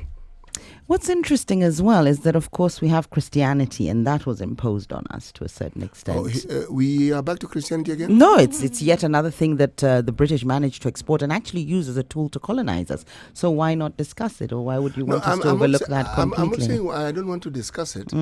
I am merely trying to consider, you see, that the thinking. People who actually came to so-called push their religious faith, many of them, I believe, were very earnest people. They're not government functionaries, so to speak. But the government saw the opportunity and understood that if these people come and this is what they're doing, it is in our interest to support such things them. because it will serve our greater goal. But sometimes it is said as though these people were actually government agents. Some probably were. It just happened that they had something else that could be used to push the agenda even further. But some actually believed ardently in what they were doing. Absolutely. Yes, it is. But the greater government saw the importance. You see, we can never really run away from the issue of leadership here. We talked about slavery and how the leaders of that time sold their people to the traders. Okay? But our leaders aren't doing anything different. Not really. Are you saying we are powerless in this? No, I'm saying our leaders are selling us. I've said this before. I just have a different forum to say the same thing I've been saying before. They make, when someone makes decisions that So can they benefit get into this deal. Yes. They get into deals that benefit them. Yes. And then at the end of the day, it's Yes. it's the entire populace that gets Yes.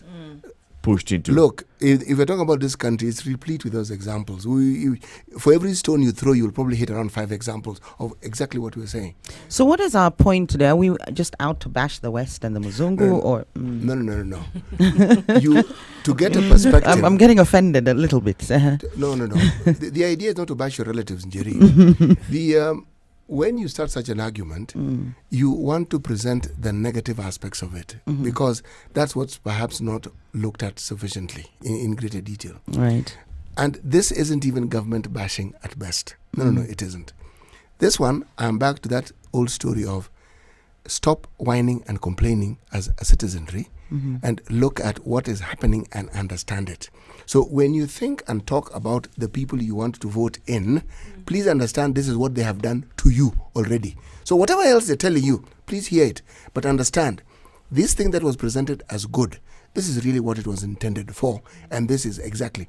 Today's topic is one on information, not bashing, information. Just in case you didn't know, this is the reality. Yes, this is what is happening. So what's that reality? I'm painting that picture then. The West are not your friends. They are business partners who ensure that they conduct business and bring in they involve you in terms that suit their purposes. And your leaders will sell you out because they do not ensure that your interests as a country are looked after. So should we reject Western aid? Should we reject projects Actually, that are that funded is by a the good West? way to start. That's a good place to start. And if you're going to accept it on your terms. Because They don't come because they want it. There's something they want. And if there's something they want, you can have it on your terms. We rarely have it on our terms. And also realizing that it is within their best interests if the citizenry don't know this. Yes. Because it would actually scuttle everything that they've been trying to do over time, and they want to keep people uninformed and to an extent misinformed so that they can continue with this particular agenda. So what is that's it? just the way they do it. Can I ask, are we stupid? Why do we find ourselves in this situation? What is it? Disempowered and stupid are not the same thing. When you're disempowered, you don't have basic needs. Your focus, someone ensures that your focus is on just survival. There's no room in your mind to think of anything else. So they get away with all sorts of stuff because when you think about it, it interferes with your quest to meet the basics. So you're not going to go there. You speak of the leaders being, part and parcel of this agenda. Of course they are.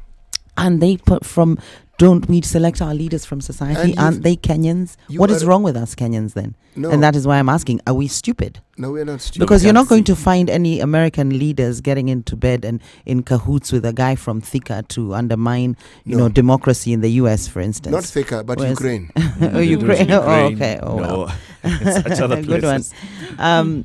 But what is it about us that allows us to do this? At this point in our evolving process, this is where we are. I thank that gentleman who came in. What was his name again? He put it very well. This is where we are at the moment. We will not stay here forever. We are at the stage of mistrust. The government should pray we don't evolve to distrust. Yes. The mistrust is there. But if you talk to someone, they'll ask you, so what am I supposed to do? And if they ask that question, what will you tell them? I would say, get more informed. That's the question I'm asking, actually. So what are we supposed to do? Because you're saying, this is the situation. No, this is the what are we supposed to do question presupposes asked, there is a panacea. There's this magical, it isn't. The process of change begins with information. That's how it begins. Are you saying that the people cannot see this? No. Are you saying that?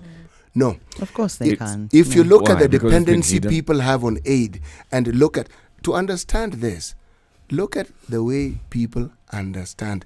In my community, they call it Gonya, set me free, meaning the handouts. Have you seen how Kenyans pander to handouts? Once you see that, then you will understand. Anything that is given to you is good. Aid is good. Because you didn't have it. Yes, and it's being given to you and it is free. So you think. So it is good. Now, when you have people who believe that these things are given to you, why? The Serikali's idea mentality. What do you think that is? We've made fun of it. We found it humorous. But it gets to the heart of what we are saying. When your people seem to believe that they're helpless, they are not, but they believe they are. And they feel the government should help them. Then you have a government who also feel that, we can't really do these things. Someone has to help us. What position are you in? I could even argue that even these leaders of ours at some point, what they started off, they're now victims. They've joined the citizenry. They also don't realize what's happening. Nah, they've joined the citizenry. They also have acquired an institution like the beggar mentality. Have you seen how their eyes shine whenever you talk about money that's coming from somewhere? How could they possibly talk of borrowing more money when you have a problem repaying what we have? You tell me. What we have in the first place. Are those people who in your mind you think are functioning okay? You think they're any better than citizens? That's a discussion for another day, and it's got to be this. The time we have, or what we're currently discussing, doesn't lend itself to a serious discussion on the borrowing, because we're borrowing more so that we can actually finish the projects that are going to end up paying. The borrowing but that's a tells you discussion. of the mindset. No, that's a discussion for another day. You Can't throw it in as a by the way and mislead the audience. CT. That's a lot of what I call sophistry, where you've drawn them in with your wisdom today, and then you throw in a quick jibe at the government, which they'll swallow hook, line, and sinker, and then you continue. No, we can't bring in borrowing and so we can excuse borrowing from this conversation. No, exactly. we can. This conversation does not lend itself to that conversation. That's it requires a lot of time. No. I'm just saying. Who determines what we don't bring in? Who determines what we don't bring in? So I'm allowed to say I don't think it's fair to bring that into the conversation. But why are you saying because it's not fair? It requires the time constraints, and what we're talking about at the moment is very different. You It's can't an throw example. that having convinced people of what is happening, Why which is different, true. You Jerry? can't We're throw it talking in. about No, that is very different. Relying on other countries to finance our own needs, right? That is, he's talking about And- donor and aid. In yes. terms of debt, it's very different. All countries borrow, including America is indebted We are to talking China about to the Kenya. tune of trillions. So that is an economic discussion. So when a What we're financial discussing institution, here, when a financial institution keeps, enticing you to borrow more and borrow more and borrow more, can we they're discuss not that? enticing. They've been reluctant, as we've Because- seen. They're not enticing us to borrow. No. But we're not talking about debt and borrowing. We were in agreement. I like this discussion, CT. Let's not move it to bashing the government and borrowing. We can discuss that tomorrow. No, I actually refuse to listen to what we you're were saying. we were informing our audience I refuse. on how the West works in terms of influencing Jerry- us, how we've bought into their culture, And that and is how the we next- need to know that these are not necessarily good people and they're out here to look after their interests. And Now culture- let's and stick to culture- that. culture is Once we one start looking at conversation. saying that is why the government is taking out loans, that is completely different. That's an economic model, and I agree it should stand to sort of debate and everything, which we can do tomorrow. That's a different You know, conversation. you're introducing propaganda to a discussion that had built up, and I was giving an example of I mindsets. don't allow that example. No, you don't have any problem I've to allow refused. or disallow. You can disagree. I disagree with the Yes. fact that you're bringing in that example. I was I talking don't of think it's right. mindsets because mindsets lead to decision making. And my example is within the context of mindsets. And you were saying that our leaders may have also fallen into that. In that same category, become that's the same all I category, like said. all of us. And I gave the example, which to me would point to it would strengthen the point I want to make clearly. How this has No, our come in. leaders are borrowing for infrastructure. And how this has come in, I don't know. Look, being a government apologist is all good and well. Oh my Yes, goodness. but you can surely, don't- I gave an example. I didn't even further the argument. I just gave an example. Okay, sorry. Carry Yes. on. Let's go back to talking about the West and bashing them. No, I will With let the- you with- talk about with Western. the example of borrowing. Yes, I will actually allow you to talk about the concept as you see it and as how you feel it should be discussed. With give us the example Yes, of which, our leaders. yes, which doesn't include government bashing. No, the because question I have I- bashed them adequately. Well, the question I want to ask is whether we feel Christianity was actually intertwined with the West's agenda when it was being sold to us. It was. And if so, maybe we need to revisit it and actually understand what the purpose was for Christianity. Sorry, that's now a discussion for another day. All right. Because if we want us to discuss Christianity, Touche. then we will have a discussion on Christianity. No, Okay. but Influence Christianity on has our way. been at the cornerstone And it helped, of it helped colonialism. the people, it brought the people together, It's- and now people The- still live together. The positive things of has had Christianity positives. are many. 0719 Lord. 012 600 0719 intended. 012 600. Let's take in a call from David in Nakuru. Good morning, David. Good morning. Good morning, Morning. David. Thank you. I'm calling you live. I'm seeing the Jerry's laughing. Morning. Morning. Okay, thank you. You're sounding very amused. Thank you, Fit. Fit, I love you so much. I'm getting you live on my computer. You love I CT. I love Fit for his aggressive and provocative thinking. Mm-hmm. You see, Jerry, look, thank you. This is not the time. This is not the time. This is not the time to write eulogies and panegyrics of Western advancement and development. Mm-hmm. If there's maturation, Western advancement, let me say this. Jerry, this is not the time to play mental gymnastics. You see, what Fit is bringing on board is something that is affecting us. You see, and this is not the time to write eulogies and panegyrics of Western advancement. Can Me I and ask? CT have been in agreement throughout this whole show, so I don't know what your point is. Jerry, I want to understand what are panegyrics. You see, just like you don't just speaking of America, Europe, UK. No. Today we brought in South Africa. So Yeah, okay. This is the time to create our potential. Yeah. Giving positive. That is the source of inspiration and motivation. The way it always tells us. You see? Okay. Yeah. There's something Yeah, something thank- wrong with your line, David. I think you're breaking up. Let's also bring in Ronald. Good morning. Good morning to you, Eric. How you Good doing? morning, CT and Jerry. Morning. And, Morning. Good morning. yes, my morning is fine. Mm-hmm. I wanted to chip in on the conversation you are having Please do. and say this, that there are two things. One, everybody, all over the world will always work on their interests. Absolutely. Yes. So whatever the West is doing with us, whether through aid, religion, or education, it is in their own interest. And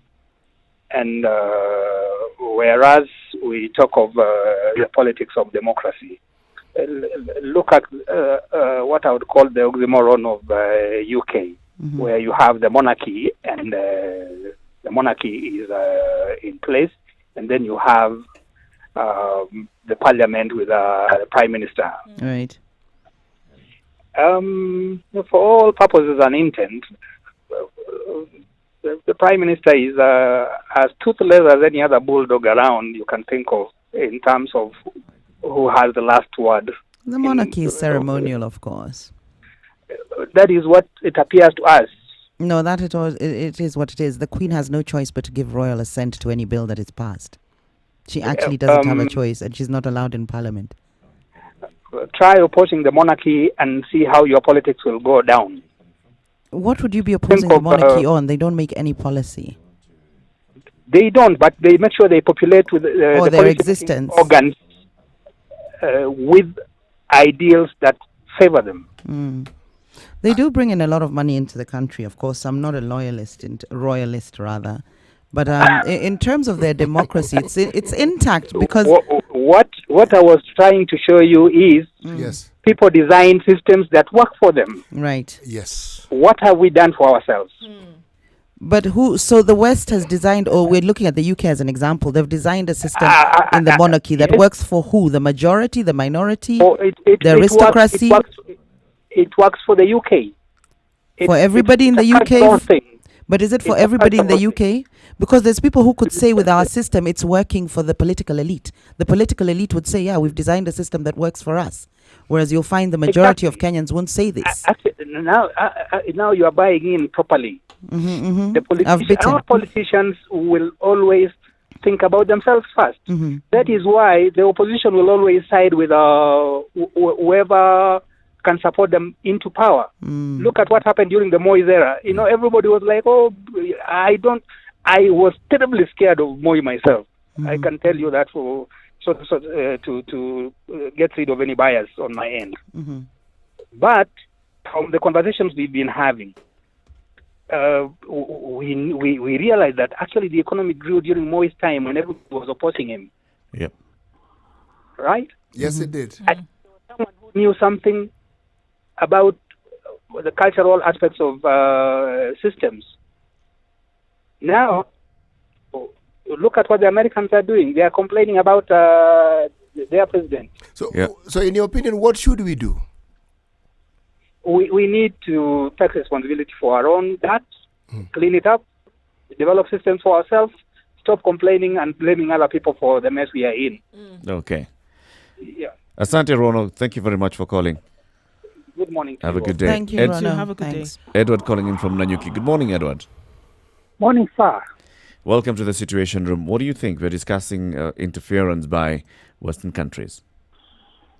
Yeah, there's quite a good wide interference, which I think most of us have not noted. As someone has already said, they are doing it on their own interest so that they can benefit eventually. To me, I feel Kenyans should wake up and know that eventually this lending and borrowing from Western will turn our country into slavery. We shall be political slaves. And we shall be entangled to these debts for life. Our children will pay these debts. Our grandchildren will pay these debts. And eventually we shall be paying all through our lives until Jesus comes. So, when is he coming? I believe that this any time from now,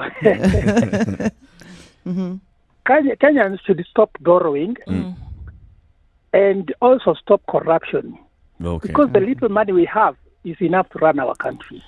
Thank you, Edward. If there was no any corruption in Kenya. Thank you, Edward. Okay. Thank you. Thank you, sir. Have a good day in Nanyuki. And ask our sister Jerry to allow us good time to talk. Let her not interfere with those young men talking over there. Oh, the callers. So Well, we dropped out. But okay, don't interfere with the callers. My bad. My apologies. Interesting. He talks about us not taking any loans, but of course, to develop economically with the model we've adopted, we do need to take loans in order to build infrastructure that in turn actually generates revenue. We can pay the loans back, but we can then become self-sustainable. As to what China's agenda is, I think it would be a very different one from what we've seen in the West or from the West in the past. As I said earlier, I think theirs is to create a consumer for a lot of goods that they'll be producing over the years to come as a manufacturing hub.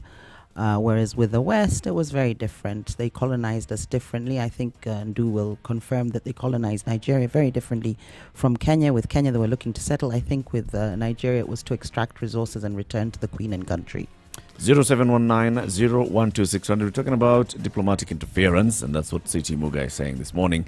What are your views on this? 0719-012-600. Love for you to contribute to this. Also, you can comment on our Facebook page, Spice FM KE. That's where we are live streaming as we always do every morning. Good morning. It's 9 o'clock. Sugar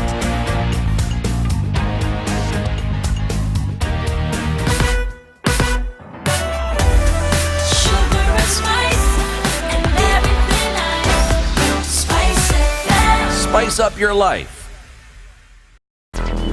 Traffic. All right. Thika Road is slippery. I think with many of the roads with the chilly and rainy conditions that we have around the city of Nairobi today, there's a snarl up again between Githurai 45 and Roy Sambo. Please keep to the service lane from Githurai to Roy Sambo. And this, of course, is because of what we saw earlier today with the accident. So the service lane is open once again, so you can use that. But the main highway is actually bumper to bumper traffic. All right. Overlapping buses on Wayaki Way near the Nairobi school. We can assume that that's going to lead to some drama heading out towards the CBD. So there's traffic all along that road leading to the Chiromo area. Okay, apart from that, we don't have much of a bad situation on other parts of the road. The rest of the city seems to be moving along smoothly. It's around about 9 o'clock, usually around the time that traffic will dissipate. Unless you see something out of the ordinary, do give us a call. Otherwise, drive safely, keep dry, and take it easy.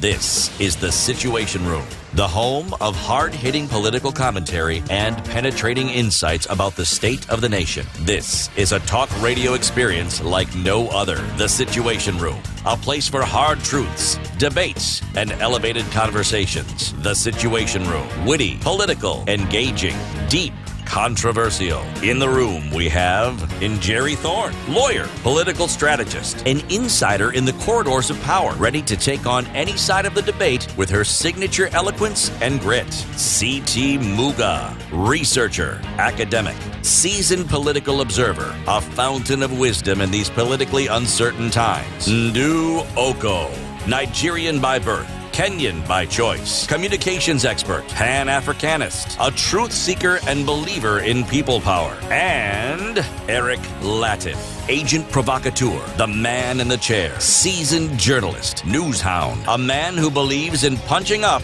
not down. This is The Situation Room, the only way to start your day. 2.5 minutes past 9 o'clock. Good morning. The only way to start your day is Kenya's biggest conversation, The Situation Room, broadcasting in Nairobi, Mombasa, Kisumu, Nakuru, Eldoret, Nyeri, Malindi. And if you're in any other part of the country or Africa or in the world, you can also live stream on Facebook. That's Spice FM KE, or on our website, www.spicefm.co.ke. For example, in Wajir, Yegon is live streaming. Good morning, Yegon. Good morning. And you're watching us on what platform? On Facebook. There you go. Morning, Yegon. Morning, Yegon. Good morning. Good morning, sir. Talk about Western interference. Yes. I think our country and even Africa at large should be very careful about the Western countries. Because these people, they are not after helping us, but they're bribing us, milking our resources completely. and interfering with our political system. Mm-hmm. Yeah. When you say the Western Good. countries, does this include China? Yeah, even China, in other words, the white man is not our friend. Let me use that term. Mm-hmm. Because you are seeing now China continuing giving us the SGR, extending our SGR up to where to nowhere. Mm-hmm. I saw which was To nowhere. Yeah, literally. Yes. It's not finished. The other one launched yesterday is going nowhere. Mhm. I saw the SGR to nowhere. Now, what are these people after? These people are after our port. Mm-hmm. Now we have oil in our country. Mm. This SGR, after refusing to give us funds from Naivasha to Kisumu, they will now give us the other funds to extend because we have a bilateral binding, something which they can come for if we do not oblige to their debts. Mm. In other words, our resources will be the external debt collectors. The collateral. Yeah, this will be the collateral. Mm. And you have seen this. You saw even was it on day 9 when the ambassador to US representing the African mission, Dr. Akana, she has been fired from US because of stating facts. What did I'm she not say? yet. I'm still looking for that, but right now I have the dismissal letters. Mm-hmm. But from other colleagues, I've heard that there are facts which she stated, and that is why these people are against the truth from Africa. Okay. And they are in debt to do that. Even you see, why did we go to Somalia, by the way? AMISOM. Our KDF, AMISOM. Mm-hmm. Our KDF forces went to Somalia because of a lady, I don't know if she was from which country, after being kidnapped by the pirates. Mm. Now they send us to Somalia so that we can come back and buy their firearms. Yeah. Arms. You see? Yeah, So as you continue contributing, Egon, let me also bring in Norman, who's calling in from Kisumu. Norman, good morning. Good morning. Good This is morning, Norman. Mando. I'm calling from Kisumu. Good morning, Morning. Norman. Good morning, Norman. Yeah. Now, hello. Yes, I can hear you. Go ahead, Norman. Yeah, I want to talk about China first. I know China is not West, but all the same, we are talking about interference by the diplomatic interference. Yes. Yeah, for example, I realize that China, they come into African countries to help in infrastructure development, irrespective of whether the governments that they are doing business with are obeying human rights or not. They just do it. You know, China, they have helped countries that are known for human rights violations. And I believe that they are trying to push their own agenda. They are not pushing the agenda of Africans. Though I don't have any problem if they build for us a railway or they build for us a road. It's like a win-win situation, though I know they win more. But it's better than nothing. Yeah, it's better than nothing. Do you think we could have gotten ourselves there without the Chinese? We couldn't have gotten ourselves there if they stopped doing it because maybe they're looking at human rights violation. There are some African countries, like I saw the capital of South Sudan. It's not even a town in Kenya. I don't know which town I can compare it to.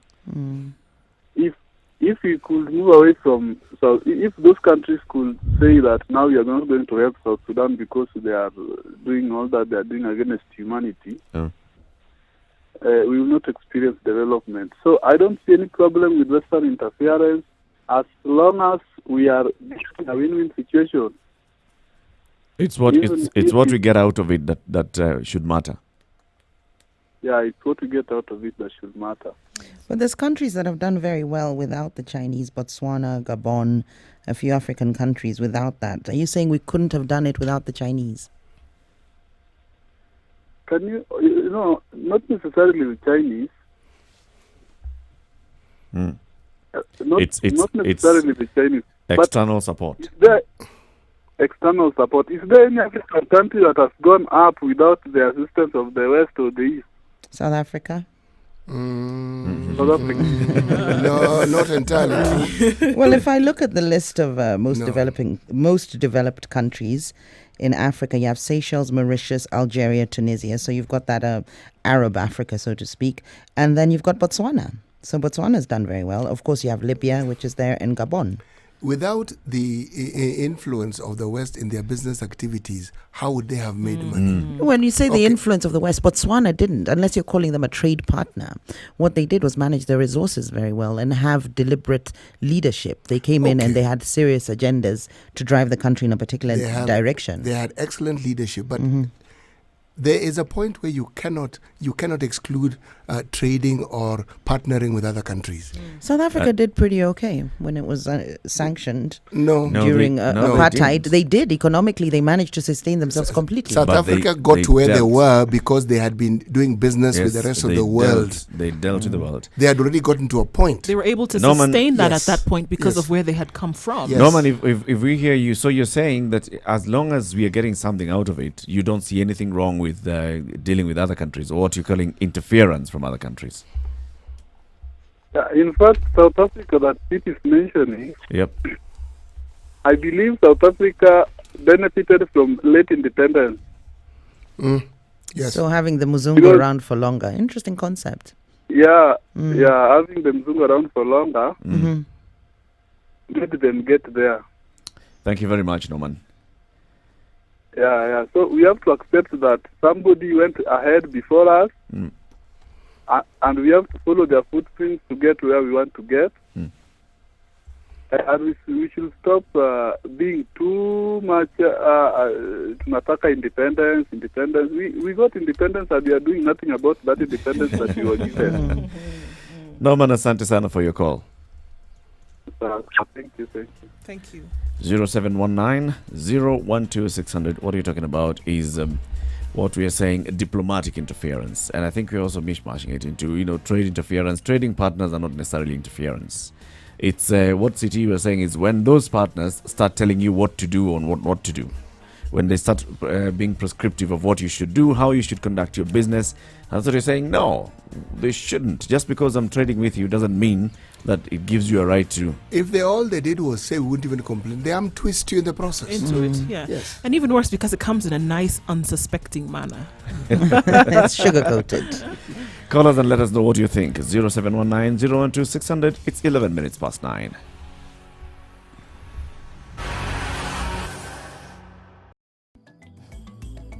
How well do you know your country? Given a chance, where would you go? Not so many places, huh? Would you even know how to get there? Yes? No? Maybe? I don't know. Well, oh ye gallivanters and tourists alike, here is your chance to not only know, but also visit amazing destinations in Kenya with complete recommendations, guides, and tips on accommodation spots, wellness stops, and food joints all over Kenya. How, you ask? Courtesy of the biggest locally targeted tours and travel magazine, Travelog. Travelog is your monthly pull-out magazine in the Standard newspaper every first Thursday of the month. With Travelog, enjoy the beauty of life that Kenya has to offer. Visit exotic and hidden destinations, be part of amazing conservation campaigns and projects as you simply enjoy Kenya. It's our way of putting Kenya on the map. Grab your copy and be aboard the fun wagon as you improve the quality of your local travel experiences. Travelog, Jione Kenya.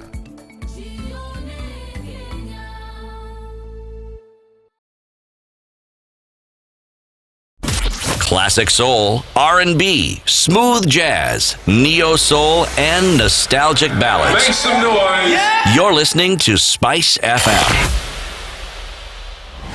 Mature, intelligent talk every morning. Spice up yourself.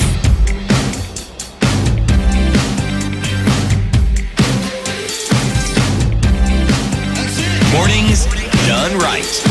94.4 Spice FM. It's 13 minutes after 9 o'clock. Good morning and thank you for tuning in to Spice FM in Nairobi, 94.4, 87.9 in Mombasa, 102.5 Kisumu, 96.0 Nakuru, Eldoret 96.7, Nyeri 90.9, Malindi 97.7, on Facebook Spice FM KE, on YouTube Spice FM, on our website www.spicefm.co.ke. Our hashtag on Twitter is Situation Room and our Twitter handle Spice FM KE. Please follow us.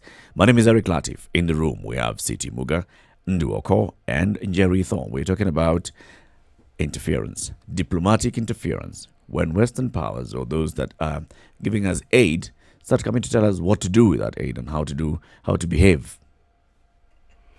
You know, sometimes one could argue that being prescriptive is not necessarily negative.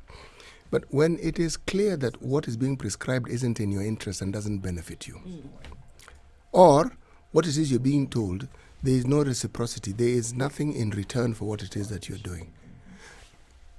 Was it you or was it Njeri who raised the issue of some of the posts that the Americans have in this country? Yeah. The moment, I'm going to give an example of armed security escort when you go past Malindi and you're now going towards Tana River and Lamu. For a long time that has been there because that is a considered bandit area. Those who've traveled along that route who applied, I have, so I'm speaking now from experience, would argue that the moment you have police escort, you have announced that you're exiting. Or that you have something of value that you want to protect. Yes. So you actually increase your visibility as a target. When you have an American post on our soil and America has enemies, you suddenly have enemies you didn't even have. Oh, yeah. People who even had no quarrel with you, suddenly you have a quarrel with them. And that's clear with a lot of the attacks, terrorist attacks that happened. I mean, the 1998 bombing is a clear example of that. Was it against Kenya per se? It just happened that it was housed in this country, domiciled here, but the attack was not against Kenya.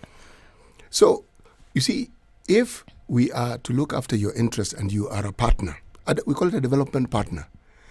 This is now where that twist about bashing the government comes in. It isn't bashing, it's just fact stating. It's highlighting. Yes.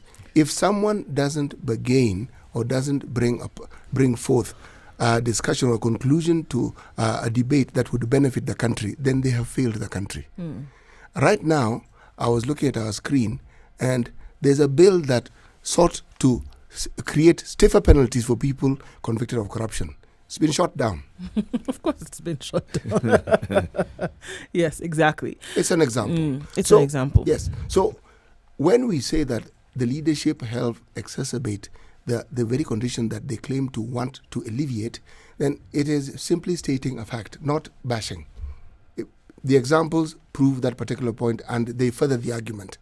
But in terms of interference, the interference sticks in our throats because someone is clearly telling you something that only benefits them. Only. Or they benefit from it. They'll tell you, but we'll provide you with security. We didn't need the security before their presence came. That's sort of, we've been neighbors with Somali from antiquity.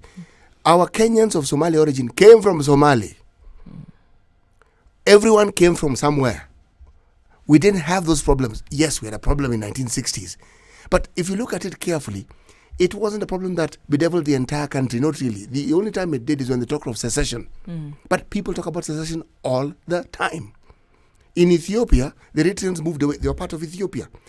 Nations have these issues. But when a third party comes in and comes in under the pretense that they want to assist, and it is clear that their interest takes pole position. Yes. Unfortunately, we have to point fingers at those who are charged the duties of ensuring that the citizens are protected. We can't point fingers. Can we say maybe it wasn't foreseeable when you talk about the fact that America has actually exacerbated the risk that we face with terrorism? We were fine. Our borders were, there might have been a few sort of we just tips had here and there. Issues, yes. But now we're facing sort of probably, global terrorism. And we've seen acts of terrorism. It is because if they target was the this American... foreseeable? When you Yes. say, our leaders didn't negotiate in our best interest, how foreseeable was terrorism as a concept even? Or that America would bring that to our doorstep it wasn't with their foreseeable policies? until it became widespread. The Middle East brought this to our doorsteps early. We saw it. At that time, terrorism hadn't even been exported. Then it was the Libyans that were labelled with terrorism, wasn't yes, it, in the 80s? and again that was one could argue the West. Of course, propaganda. They didn't like Gaddafi. Painting a picture of exactly. They were doing something. Because Gaddafi had done the very thing we're saying. He had actually the independence that Norman spoke of. He didn't just declare it, and proclaim it. He actually achieved it. He said, no, we don't need these oil companies doing this. Nope. Let's have Let's do it for ourselves. Let's have a different discussion about this oil, which is really our oil, and let's move forward with it. Now, it eventually cost him his life. I'm saying this. There are negotiations you can have. If someone is your partner, there's nothing wrong in accommodating him and saying, you can do A, B, C, D. In return, do this for us. It's got to be a literal, you scratch my back, I scratch your situation. But you need to understand what is actually happening. Why do you think it is that our laws prohibit people from marrying young people or marriage between a certain age? Because at that point, it's argued you will not have developed to understand certain things in a way that you should if you're getting into this sort of association or relationship. So we are going to prevent you from creating problems that you don't even fully understand. These things happen because at some point, something that ought to be done really very simply wasn't done. Yes. And if it were the reverse, if you took yourself, just look at, again, use the example of the US. If you brought something to the table, then amount of time, or even before they even considered that you were bringing such kind of, suggestion to them, the amount of time under which it would sit under a policy a microscope, the amount of time that it would be scrutinized, the number of people that will be brought in to even discuss whether it was a possibility for them to consider it would be unfathomable. And they would look into it, they would look after their own interests, and it's probable that 99.9% of the time shut it down. Either that, or they bring it in as part of their own, or they twist it to be their own idea. And it sounds so conspiratorial, but that is actually what happens. So if you have a partner who is ready to offer you the same, essentially is ready to offer you one thing, essentially you should actually look and see if you were in the position of offer, how readily acceptable would they be of that offer which they're bringing to you. And I think we also need to get ourselves away from this anything that the West is bringing is good mentality. Because we've got to at the point where at least we're seen to be thinking and,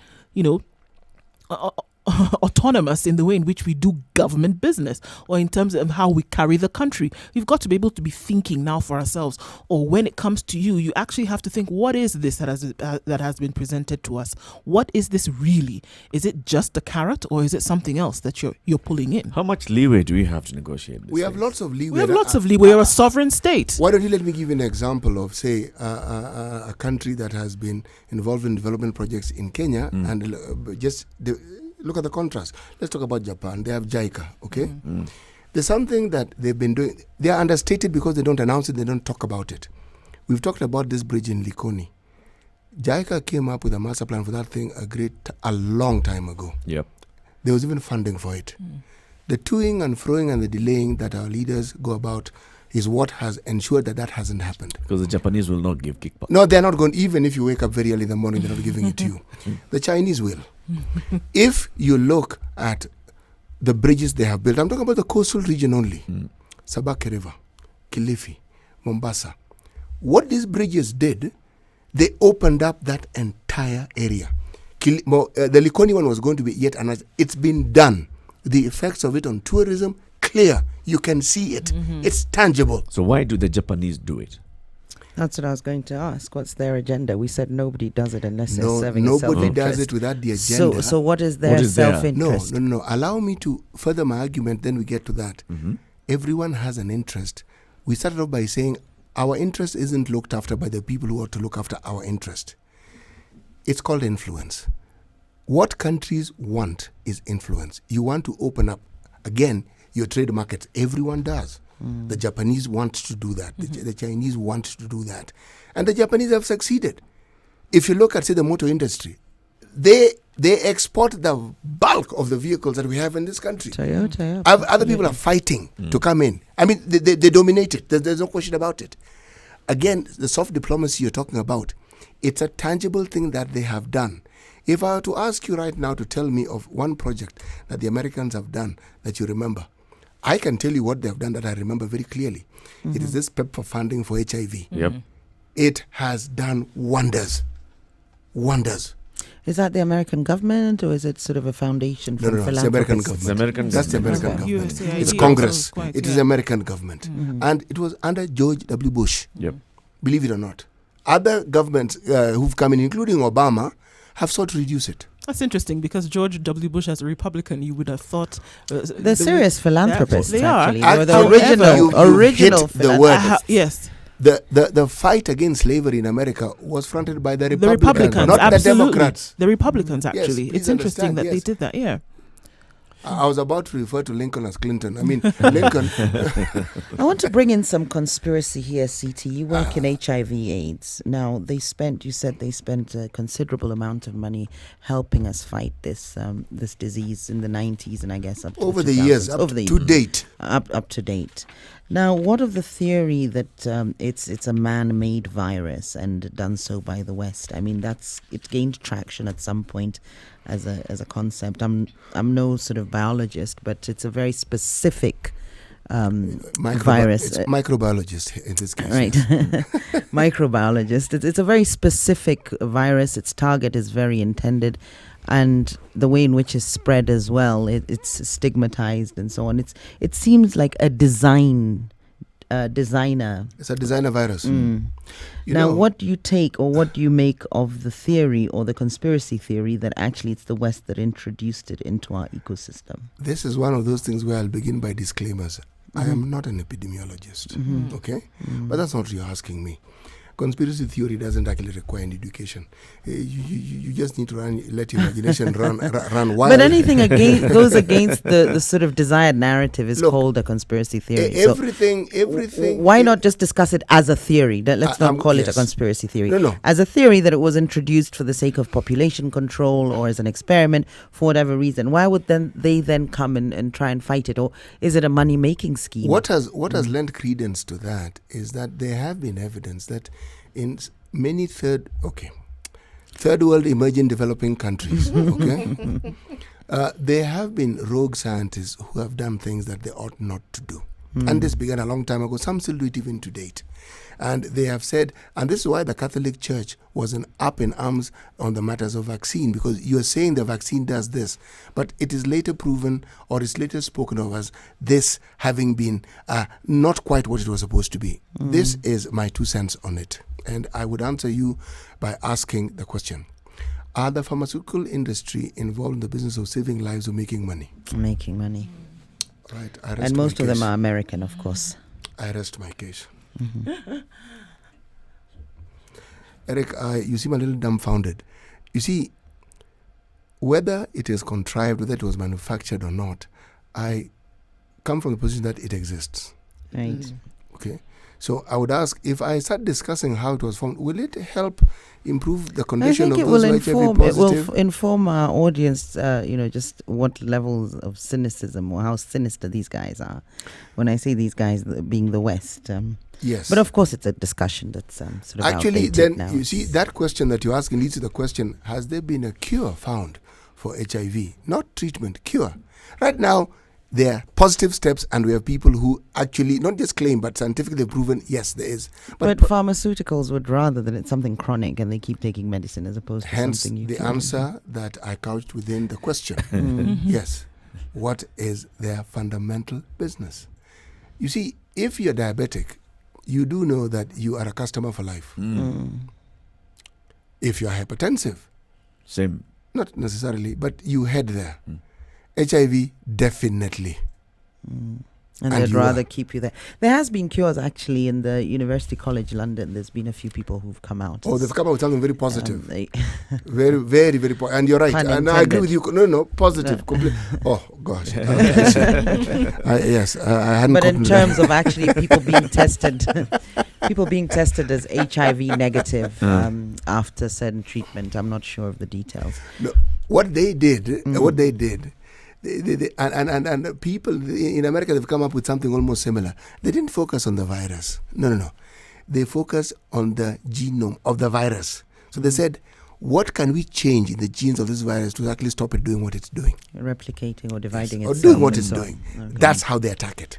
So the virus still exists, but it doesn't do what it does, so it's a different virus, I guess. One could argue it's a relative, but not. It could be a cousin. Right, It could be a cousin or relative. Yes. You were giving us the example of Japan, and you're saying, look at one country that in this. I am saying the I kind of would not relations shout we've had, and say, and they don't come out, speaking loudly about it, and also they No. don't come out to lecture. I think that's part of their culture, actually. They're quite insular, and yes, it's about honor and the very thing that we're saying, their interest is served with minimum fuss. Exactly. In fact, people welcome it. They say whatever they are looked at as positive. And you look at even the Japanese roads; they actually have a walkway for the pedestrians. They have a pedestrian way. So there's even a way they go about doing their things. If you look at the roads they built, they're quite Yes, they different do. from the Like Chinese roads. Very, very different. Now tell me, CT, why aren't we in Japan doing the same thing and looking to serve our interests? Why is it this way around?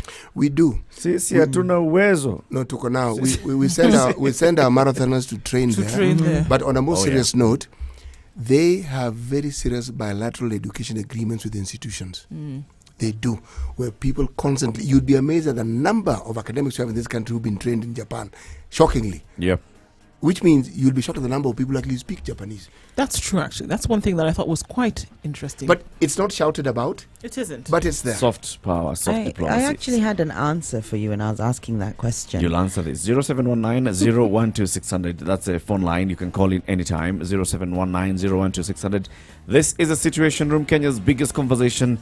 Eric Latif, Nduoko, Jerry Thorne, and CT Muga. Good morning. It is 9:30.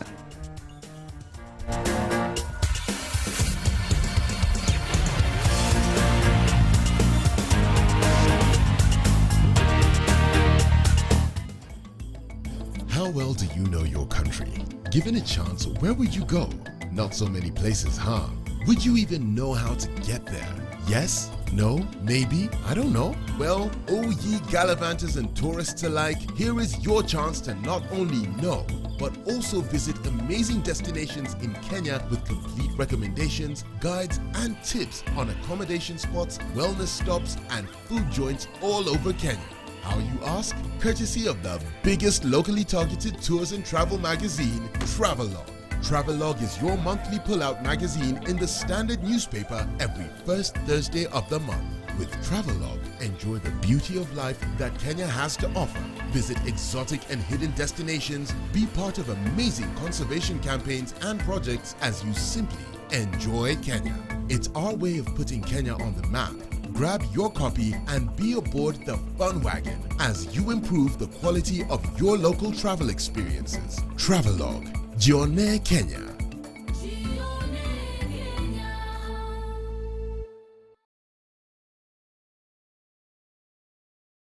Tired of living your same old life? Need to spice it up and add some flavor? Well, we can help you go from living to living it up.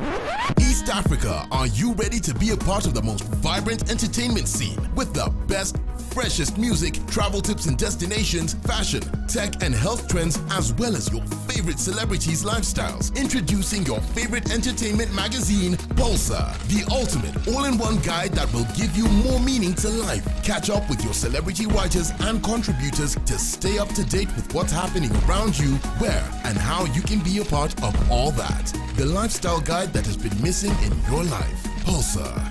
Live it up. Classic soul, R&B, smooth jazz, neo soul, and nostalgic ballads. Make some noise. Yeah! You're listening to Spice FM. Traffic. Roads are still slippery, so please do take it easy. But the traffic is not as bad as it was about an hour ago. Looking at better situations around Mombasa Road and also in feeding from Langata Road to the T Mall roundabout.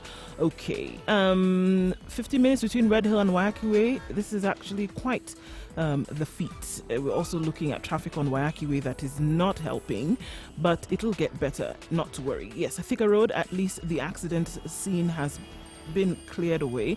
We still do have quite some overlapping coming out of Kiambu Road, but the police are on the scene.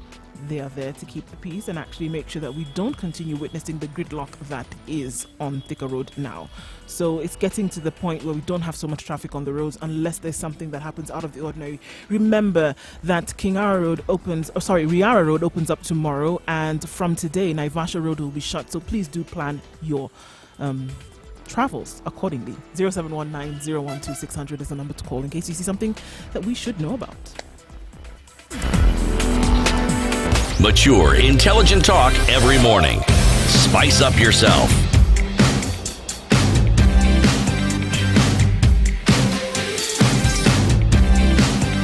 Mornings done right. 94.4 Spice FM. 27 minutes to 10 o'clock. Good morning. How are you doing? This is the Situation Room, Kenya's biggest conversation right here on Spice FM 94.4 in Nairobi. My name is Eric Latif. In the room, we have Nduoko, Siti Muga, and Njeri Thorn.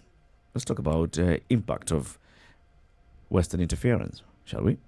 Well, I'd ask CT a question that, of course, I had the answer to. I just wanted to know what he was going to say. We were talking about the Japanese and their soft power and the idea of it and the subtlety and the manner within which they go about it. So you don't feel any force or, they actually create the likability factor. You want to work with the Japanese. You have a feel-good factor about them. There's no sense of interference. And I asked CT the question, why aren't we there? Why aren't we the ones giving development to Japan? And why is it Africa that needed this help? And the answer really is we were interfered with, of course, in colonialism. And I wanted to explore really what trajectory we would have developed on if we hadn't had this interference, because we'll always be lagging behind. We're trying to adopt a model, first of all, that isn't organically developed by our needs as a society, as a people, as a race, perhaps. So, for instance, a governance system like democracy, which came from the West, that was developed organically and tweaked and fine-tuned to suit their needs as they evolved. With us, we've adopted it as a one-size-fits-all system. We're trying to make it work for us without taking into account some of our, historical and social perspectives or cultural aspects as well. Similarly, the economic models we've adopted are the same. So it's capitalism, it's wealth acquisition, this idea of sort of building the economy a certain way. And yesterday I brought up something quite different, slightly left field, the idea of the happiness index. And that starts to introduce perhaps the trajectory we would have taken if maybe we didn't have this interference, because of course our needs were very different. We didn't have to have this system, this model. We have to remember these are societal constructs. They're all a construct. It could be very different. And this is what I want to explore. What trajectory would we have taken if we didn't have the Western influence? So here we are where we are. I'm not saying we should change anything. You say there's a call on the line? Yeah, let's pick a call from Muranga, and this is Kevin. Kevin, good morning. Good morning, sir. Welcome to the Situation Room. Yeah. What are your views on Western interference? You look like people like Kenyans in our country. We need them actually. We need them. Yeah. Why? If you look like the Road Construction Board of Kenya, and we give our engineers the work to construct our roads, they make it very poor and unconditional roads that are not even lasting for a bit, even 1 year. Yep. And look like we give the Kenyans the contract. They construct a very good road where it is even taking more than 5 years all over. Like in a case in my area right now, there was a guy given a road, and right now the road is even not passable even. Done by a Kenyan. Yeah. And it looks like the Chinese roads are very good. So I actually we need those people actually. Okay. In a case like in South Africa, the white man liked it for a long time still. Yeah. And actually the country is very far from us. Even our leaders even need to copy some issues from those people, because their leaders are very good. They actually get the form of improvement their areas, construction of everything like roads. But in our country, actually, it's a little mess. So you're saying that we need to learn from them. We need to pick some lessons from them as well. Yeah. Thank you very much, Kevin. Yeah. Asante-san. Jerry was saying something. I actually agree with Kevin, and the reason we do need them is because we've decided to completely adopt their system of doing things, whether it's governance, whether it's economic models, their ideologies, as opposed to developing our own. I know it's unfathomable as to which direction we would have developed on, which trajectory, how we would have been living. It's fathomable. Is it? It is. Where do you think we would have gone, CT? But can you look at where we were before we had this interference, and we even look back, as far back as 100 years ago? What were we doing on this continent? We were already trading. We already had systems of government. We already had intricate systems of government. We had intricate ways in which we did our trade. We had a barter system that is used even and has been modernized the world over, even until today. Now, that process, we don't know where it would have gone because of the interference that took place. So it's not even in the question. The interference didn't take place. It continues. Please understand. I understand, but there was at that when in the way in which we were doing things, there was a time where there was a direct interruption of how all of those processes took place, and that was with the entrance of colonialism. Whether we want to, however we want to look at it, but at that point there was a direct break, and it went across. I dare say that every country that you go into today, they can trace back to the civilizations that they had and how they operated. In some countries, you have different kingdoms that operated from north to south to east to west, and into Europe, and they borrowed from those systems, from North Africa through into the Middle East, even from West Africa through into the Middle East. And some of those, they're called historical sites today because they go and they study how do they actually do this. Look at what happened in Egypt. Look at what happened in countries like what is now Mauritania. Things that were already in place and running, and people survived with them and were actually quite intelligent. So those examples that you're giving, just give us the example of Kenya. What happened in Kenya? How did they find people just sitting around twiddling their thumbs? No, give us examples of things that we were saying that were happening at that point. Then we were trading even with the Chinese. Before Actually, Eric, it's a lot simpler than we think. You only need to consider that people were living here and they were getting on with their lives. Absolutely. If this wasn't so, they would have had nothing to plug into. Exactly. You just start from there. Right. And we had even intricate sort of leadership systems, court systems amongst different communities, just because they're not sort of documented and so on. In the way that they document their things. Absolutely. It's very advanced system. I'm coming to answer your question. In the way that West Africa or Egypt or Ethiopia was documenting. I'm talking about Kenya because we're saying what direction would we have taken? Okay. I'm going to give you an example. We talk about structures of stone as being something very advanced. There's a place in Migori County. It's called Thim Lichohenga. They have the sort of structures that you found in Zimbabwe. Walled communities with stone building. Walled communities, meaning and this dates back to God knows how many centuries ago, where they already had this sort of structures and they were going about their business. They knew how to protect themselves. They knew how to create forts. At that time, no European had even stepped there. Our history, as we understand it, unfortunately was documented for us by these people. And that's where the great distortion actually took place. So even a lot of the things that we know, unless you've had someone who's written it down because it was passed down by hand of mouth, what we do know was that we had structures which functioned. If they didn't function, I'm repeating it again. You're going to ask me details. Did we have religion? We did. Every community had their form of religion. Trading. Why is Kisumu called? Kisumu was a trading center for barter. That's why it's called Kisumu. It's Kisumu. People traded there. Sumo is to actually barter or to give in Luo. So among the Kikuyu, they had a form of worship. They had a structure of leadership. You had someone who was considered a seer or a medicine man. You had someone who was considered a warrior. The structures existed in every community. They didn't come in with a white man. You're talking about the coastal communities. They had a very clear structure.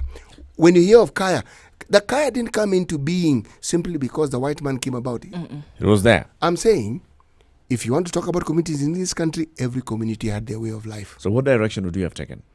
The direction is one that only evolution can tell you. We don't know that because there was a direct. We don't know that because there was a direct But you're saying it interruption. Was it was an When interruption. Jerry is saying it's sort of unfathomable to imagine what. No, what would it have isn't gone. unfathomable. So what direction would we have to? I think we would have been spiritual beings, more spiritual beings. Sorry to come a bit left field. Maybe telepathic. We would have grown in that It direction. sounds like a 2019 gypsy of sorts. Those are the parts of our brains that would have grown. I think we would have grown on a spiritual tangent.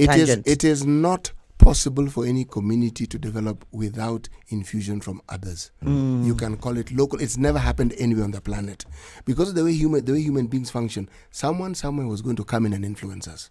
Why didn't we go and influence them? We were, but you see, part of the reason why this continent is where it is, we were self-sufficient. We didn't need to go very far to get what we needed. Sure. We had everything around us. Weather, climate, everything. Yes, yeah. This great need to do these things, we didn't have it. We didn't have any cold climate that forced you to think of warm climates.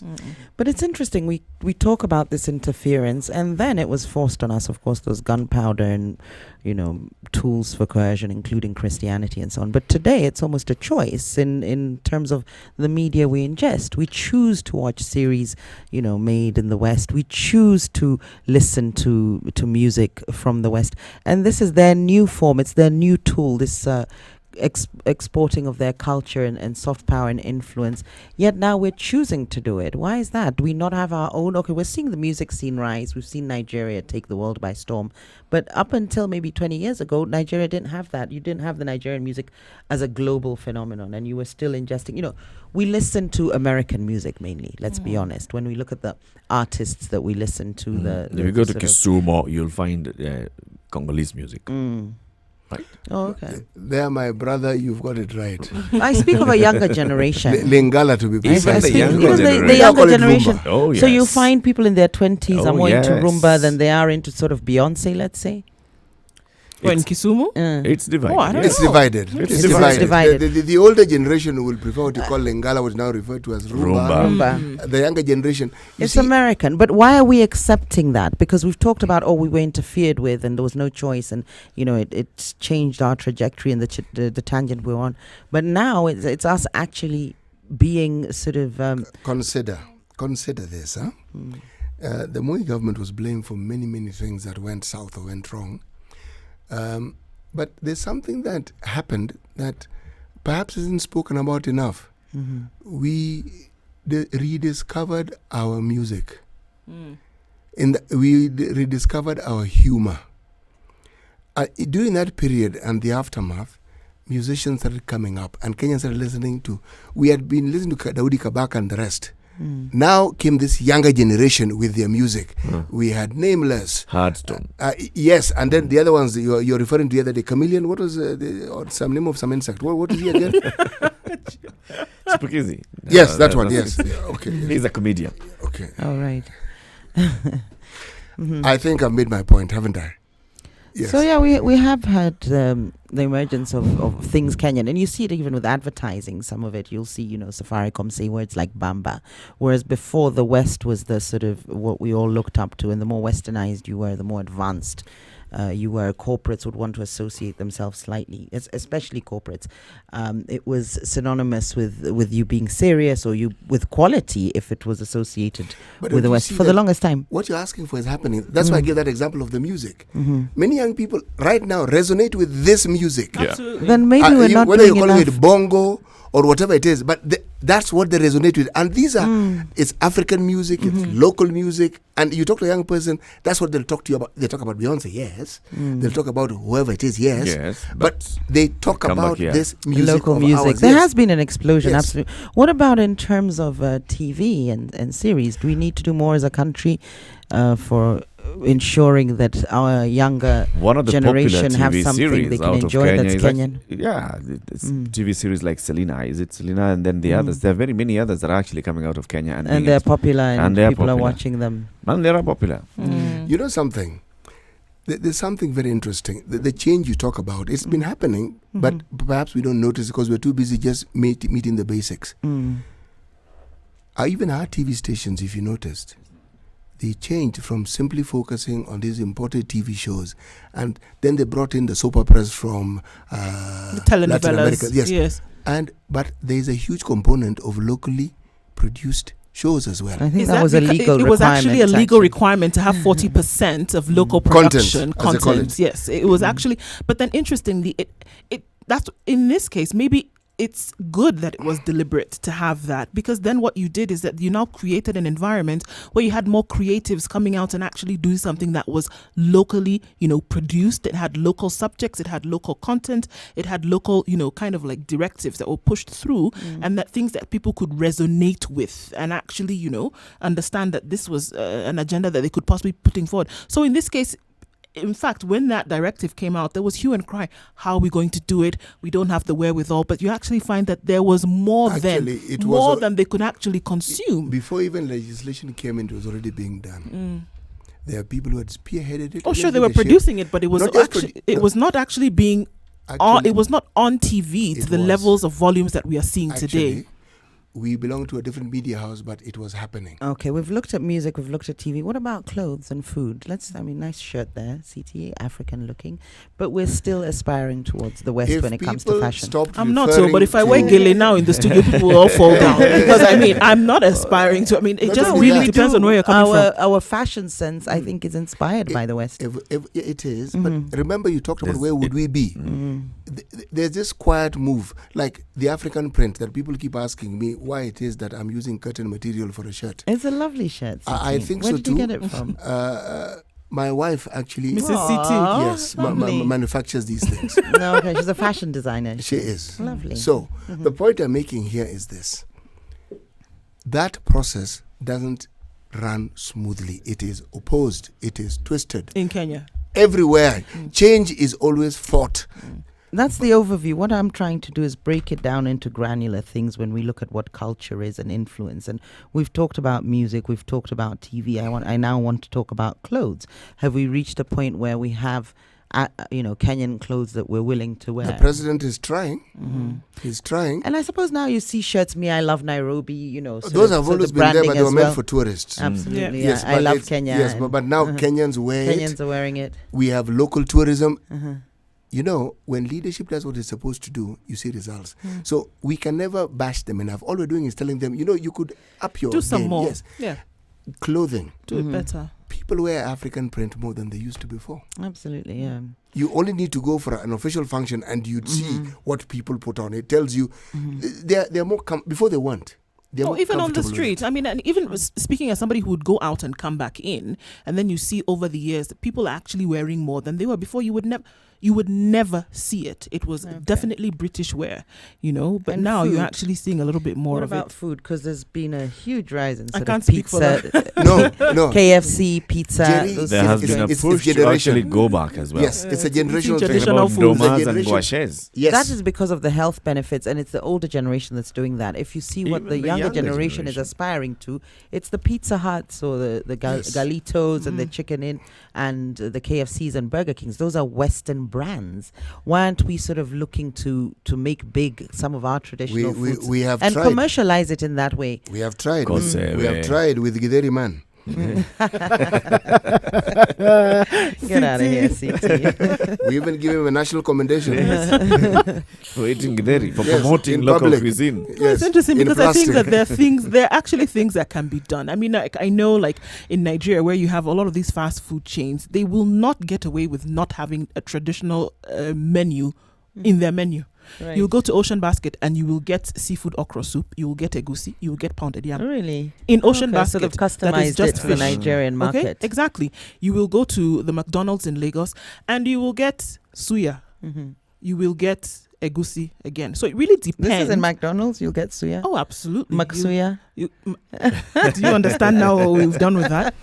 So it really makes sure you bring yours, I bring mine. So it's not just you coming in. Let's understand. But Nigerians have always been quite strong in terms of their identity and quite resistant of other cultures. They're very proud of theirs and they embrace it and show it off as well. I've noticed that even in the diaspora, when you meet Nigerians, they were very proud of who they were. They weren't trying to sort of espouse a British accent or anything of the sort. Very happy with who they were.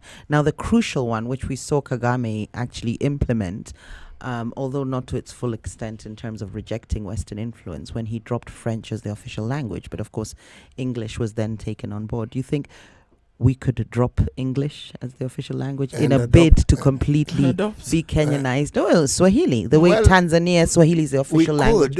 We could, but the lingua franca of the planet is actually English. It's English So right now. what advantage would we gain in dropping it when we already have an advantage? Or adopt Mandarin. I think that will be more widely spoken than English in a few years. In fact, I think it is. What is the most widely spoken language? It actually is Mandarin. It's Mandarin. Right now. Folks, because of the fact that we have, 1/7 of the population.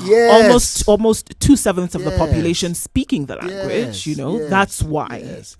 It still doesn't make it the lingua franca of the planet, does it? Look, there are changes we can make, but I think the Others will changes make speaking sense. of Others will. No, but the will help changes us. she's talking about is how our thinking, our mindset. Because she's giving examples of languages to highlight this. No, Why broken not change culture. I've broken down what culture is. So for music, entertainment, Jerry, even clothes, when food, someone is language. supporting your view, must you argue against it? I must correct you so that you support it correctly, CT No. darling. Yes. You might support it more vehemently if you understood exactly what I meant. Okay. So go ahead. You were saying? I'm not Keep supporting you anymore. No, the support is done. Finished. So just say adopt English or not. No, in fact, choose. In fact, actually, while you're at it, throw in Hindu or Hindi. Sorry. No, we talked or about, Gujarati. I think Mandarin, Okay. if we're to pick a language. But these are some of the things we need to actually take or consider when we're looking at Western influence, and they've all been changed. What about religion? Could we go back to some of our pre-colonial practices, or do we still have our pre-colonial practices? We had a discussion a while back about witchcraft, Christianity, and we're demonized and sort of categorized all our pre-colonial practices into witchcraft. You're assuming that we dropped our pre-colonial practices. No, I'm saying we haven't. We had this discussion. We haven't. Not totally. In religion, we mix and match it. Well, you mix and match it, and if you want to go straight into it, then you start calling it something else. Start Yes, you saying do. this is a proscribed sect. Now we've come full circle. So if we consider all these things and we've broken them down into different components, can we then consider a political system that has nothing to do with the West? We have chiefs. And takes into account, we have a democratic system as we know it, where we have elections and so on, but something completely different that suits us and understands our social or historical context, understands the fact that we're made up of different tribes and each tribe maybe excels in certain things or whatever, without me going into the details. Can we actually come up with a structure of governance and politics, or can we at least start having those discussions just so that we're not handcuffed to this thing called democracy? So what did we do? We have like an Abongo Mumia of Wanga, and then so we elevate that person. We also bring in the head of the Luo community, head of Mekatalili Women's somewhere. What you're trying to do is, and then we bring them to a table and say these are the leaders, like what Uganda has done with retaining the Buganda kingdoms. They didn't retain them; they existed. They were just not functional. But even the so-called royal family members were known. All the guy did, he didn't resurrect it; he just gave it life. Right? Yes. This is the Kabaka system, and that. Yes, the kingdoms. The kingdoms. That's what he did. But essentially, it's like making someone a district commissioner. You're still answerable to the government. Right. Yes, because really... So they have some autonomy, but they're still answerable. Some sort of culture. It's more of a cultural autonomy, and the government supports that process. People are happy. Yeah, exactly. And I think even you look looking at Nigeria, where the kingdoms operated, where you look at the Obi kingdom to the Oba kingdom to the kingdoms of Usman Dan Fodio in the north, you still have those cultural leaders till today. You have the Same emir in Ghana. You have the emir of Kano, you have the emir of Sokoto, you have the emir of Bauchi. They still rule till today, and their opinions, or rather even their rulings, are taken into consideration by the government as such, and they're even at some point where they are government appointees under the umbrella of cultural governance. Meaning Nigeria has an intricate check and balance system. It's true. See? Let's bring in Sarem, who's calling from Nairobi. Good morning, Sarem. Good morning. My name is Sarema. Yes. Yeah, and talking about the influence from the West to Africa, Asia. So most actually, like for example, the Americans, their objective mostly is to create dominance. They don't want to see other countries prosper. Like for example, China has prospered economically, And because the Americans see them as a threat, they seem to create a narrative of them being oppressive, them being using Africans, like the investments in Africa, are somehow meant to suppress them. But in the real sense, the Americans don't want to see Chinese prosper. They don't want to see Africans prosper. Oh, yes, I see. Thank so you, the Sarem. quest for power and dominance, and their strategy to do so is also put others down in the process, not just rise to the top. Yeah. So as we wrap up, what did you say is the way we would go? You just finishing up with the question that you're saying, our political system, if we were to bring back what we had. I think maybe start to move away from this idea of democracy. It's reached its sell-by date in the West. We've seen that in terms of it's in crisis, it's distorted, it's not working, it's not serving the people the way it should. So why should we have to wait where we have the evidence? Why should we have to go full circle or full cycle to see this? Why not go back to different governance systems? Of course, I always fall back on the idea of a benevolent dictator, which I think is what our villagers had, wasn't it?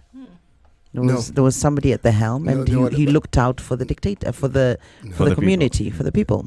Different communities had different ways of going about that same business. Yes. We can discuss that later. What's your closing remarks, Iti? This is a discussion that must be broadened and must be continued. And every aspect of it must be discussed and looked into. I say, let the debate continue. It's always your closing remark. Sorry. Are we ever going to have a debate that we've closed? Yes. Okay. The debate that we always close on is that you are right. That goes without saying. Yes. I think we see many things unfolding around the world that have actually been results of very deliberate things being done. And I think when we now start to think about it, it's clear that deliberate thought and deliberate action actually leads us in the direction that we want to go. So, food for thought.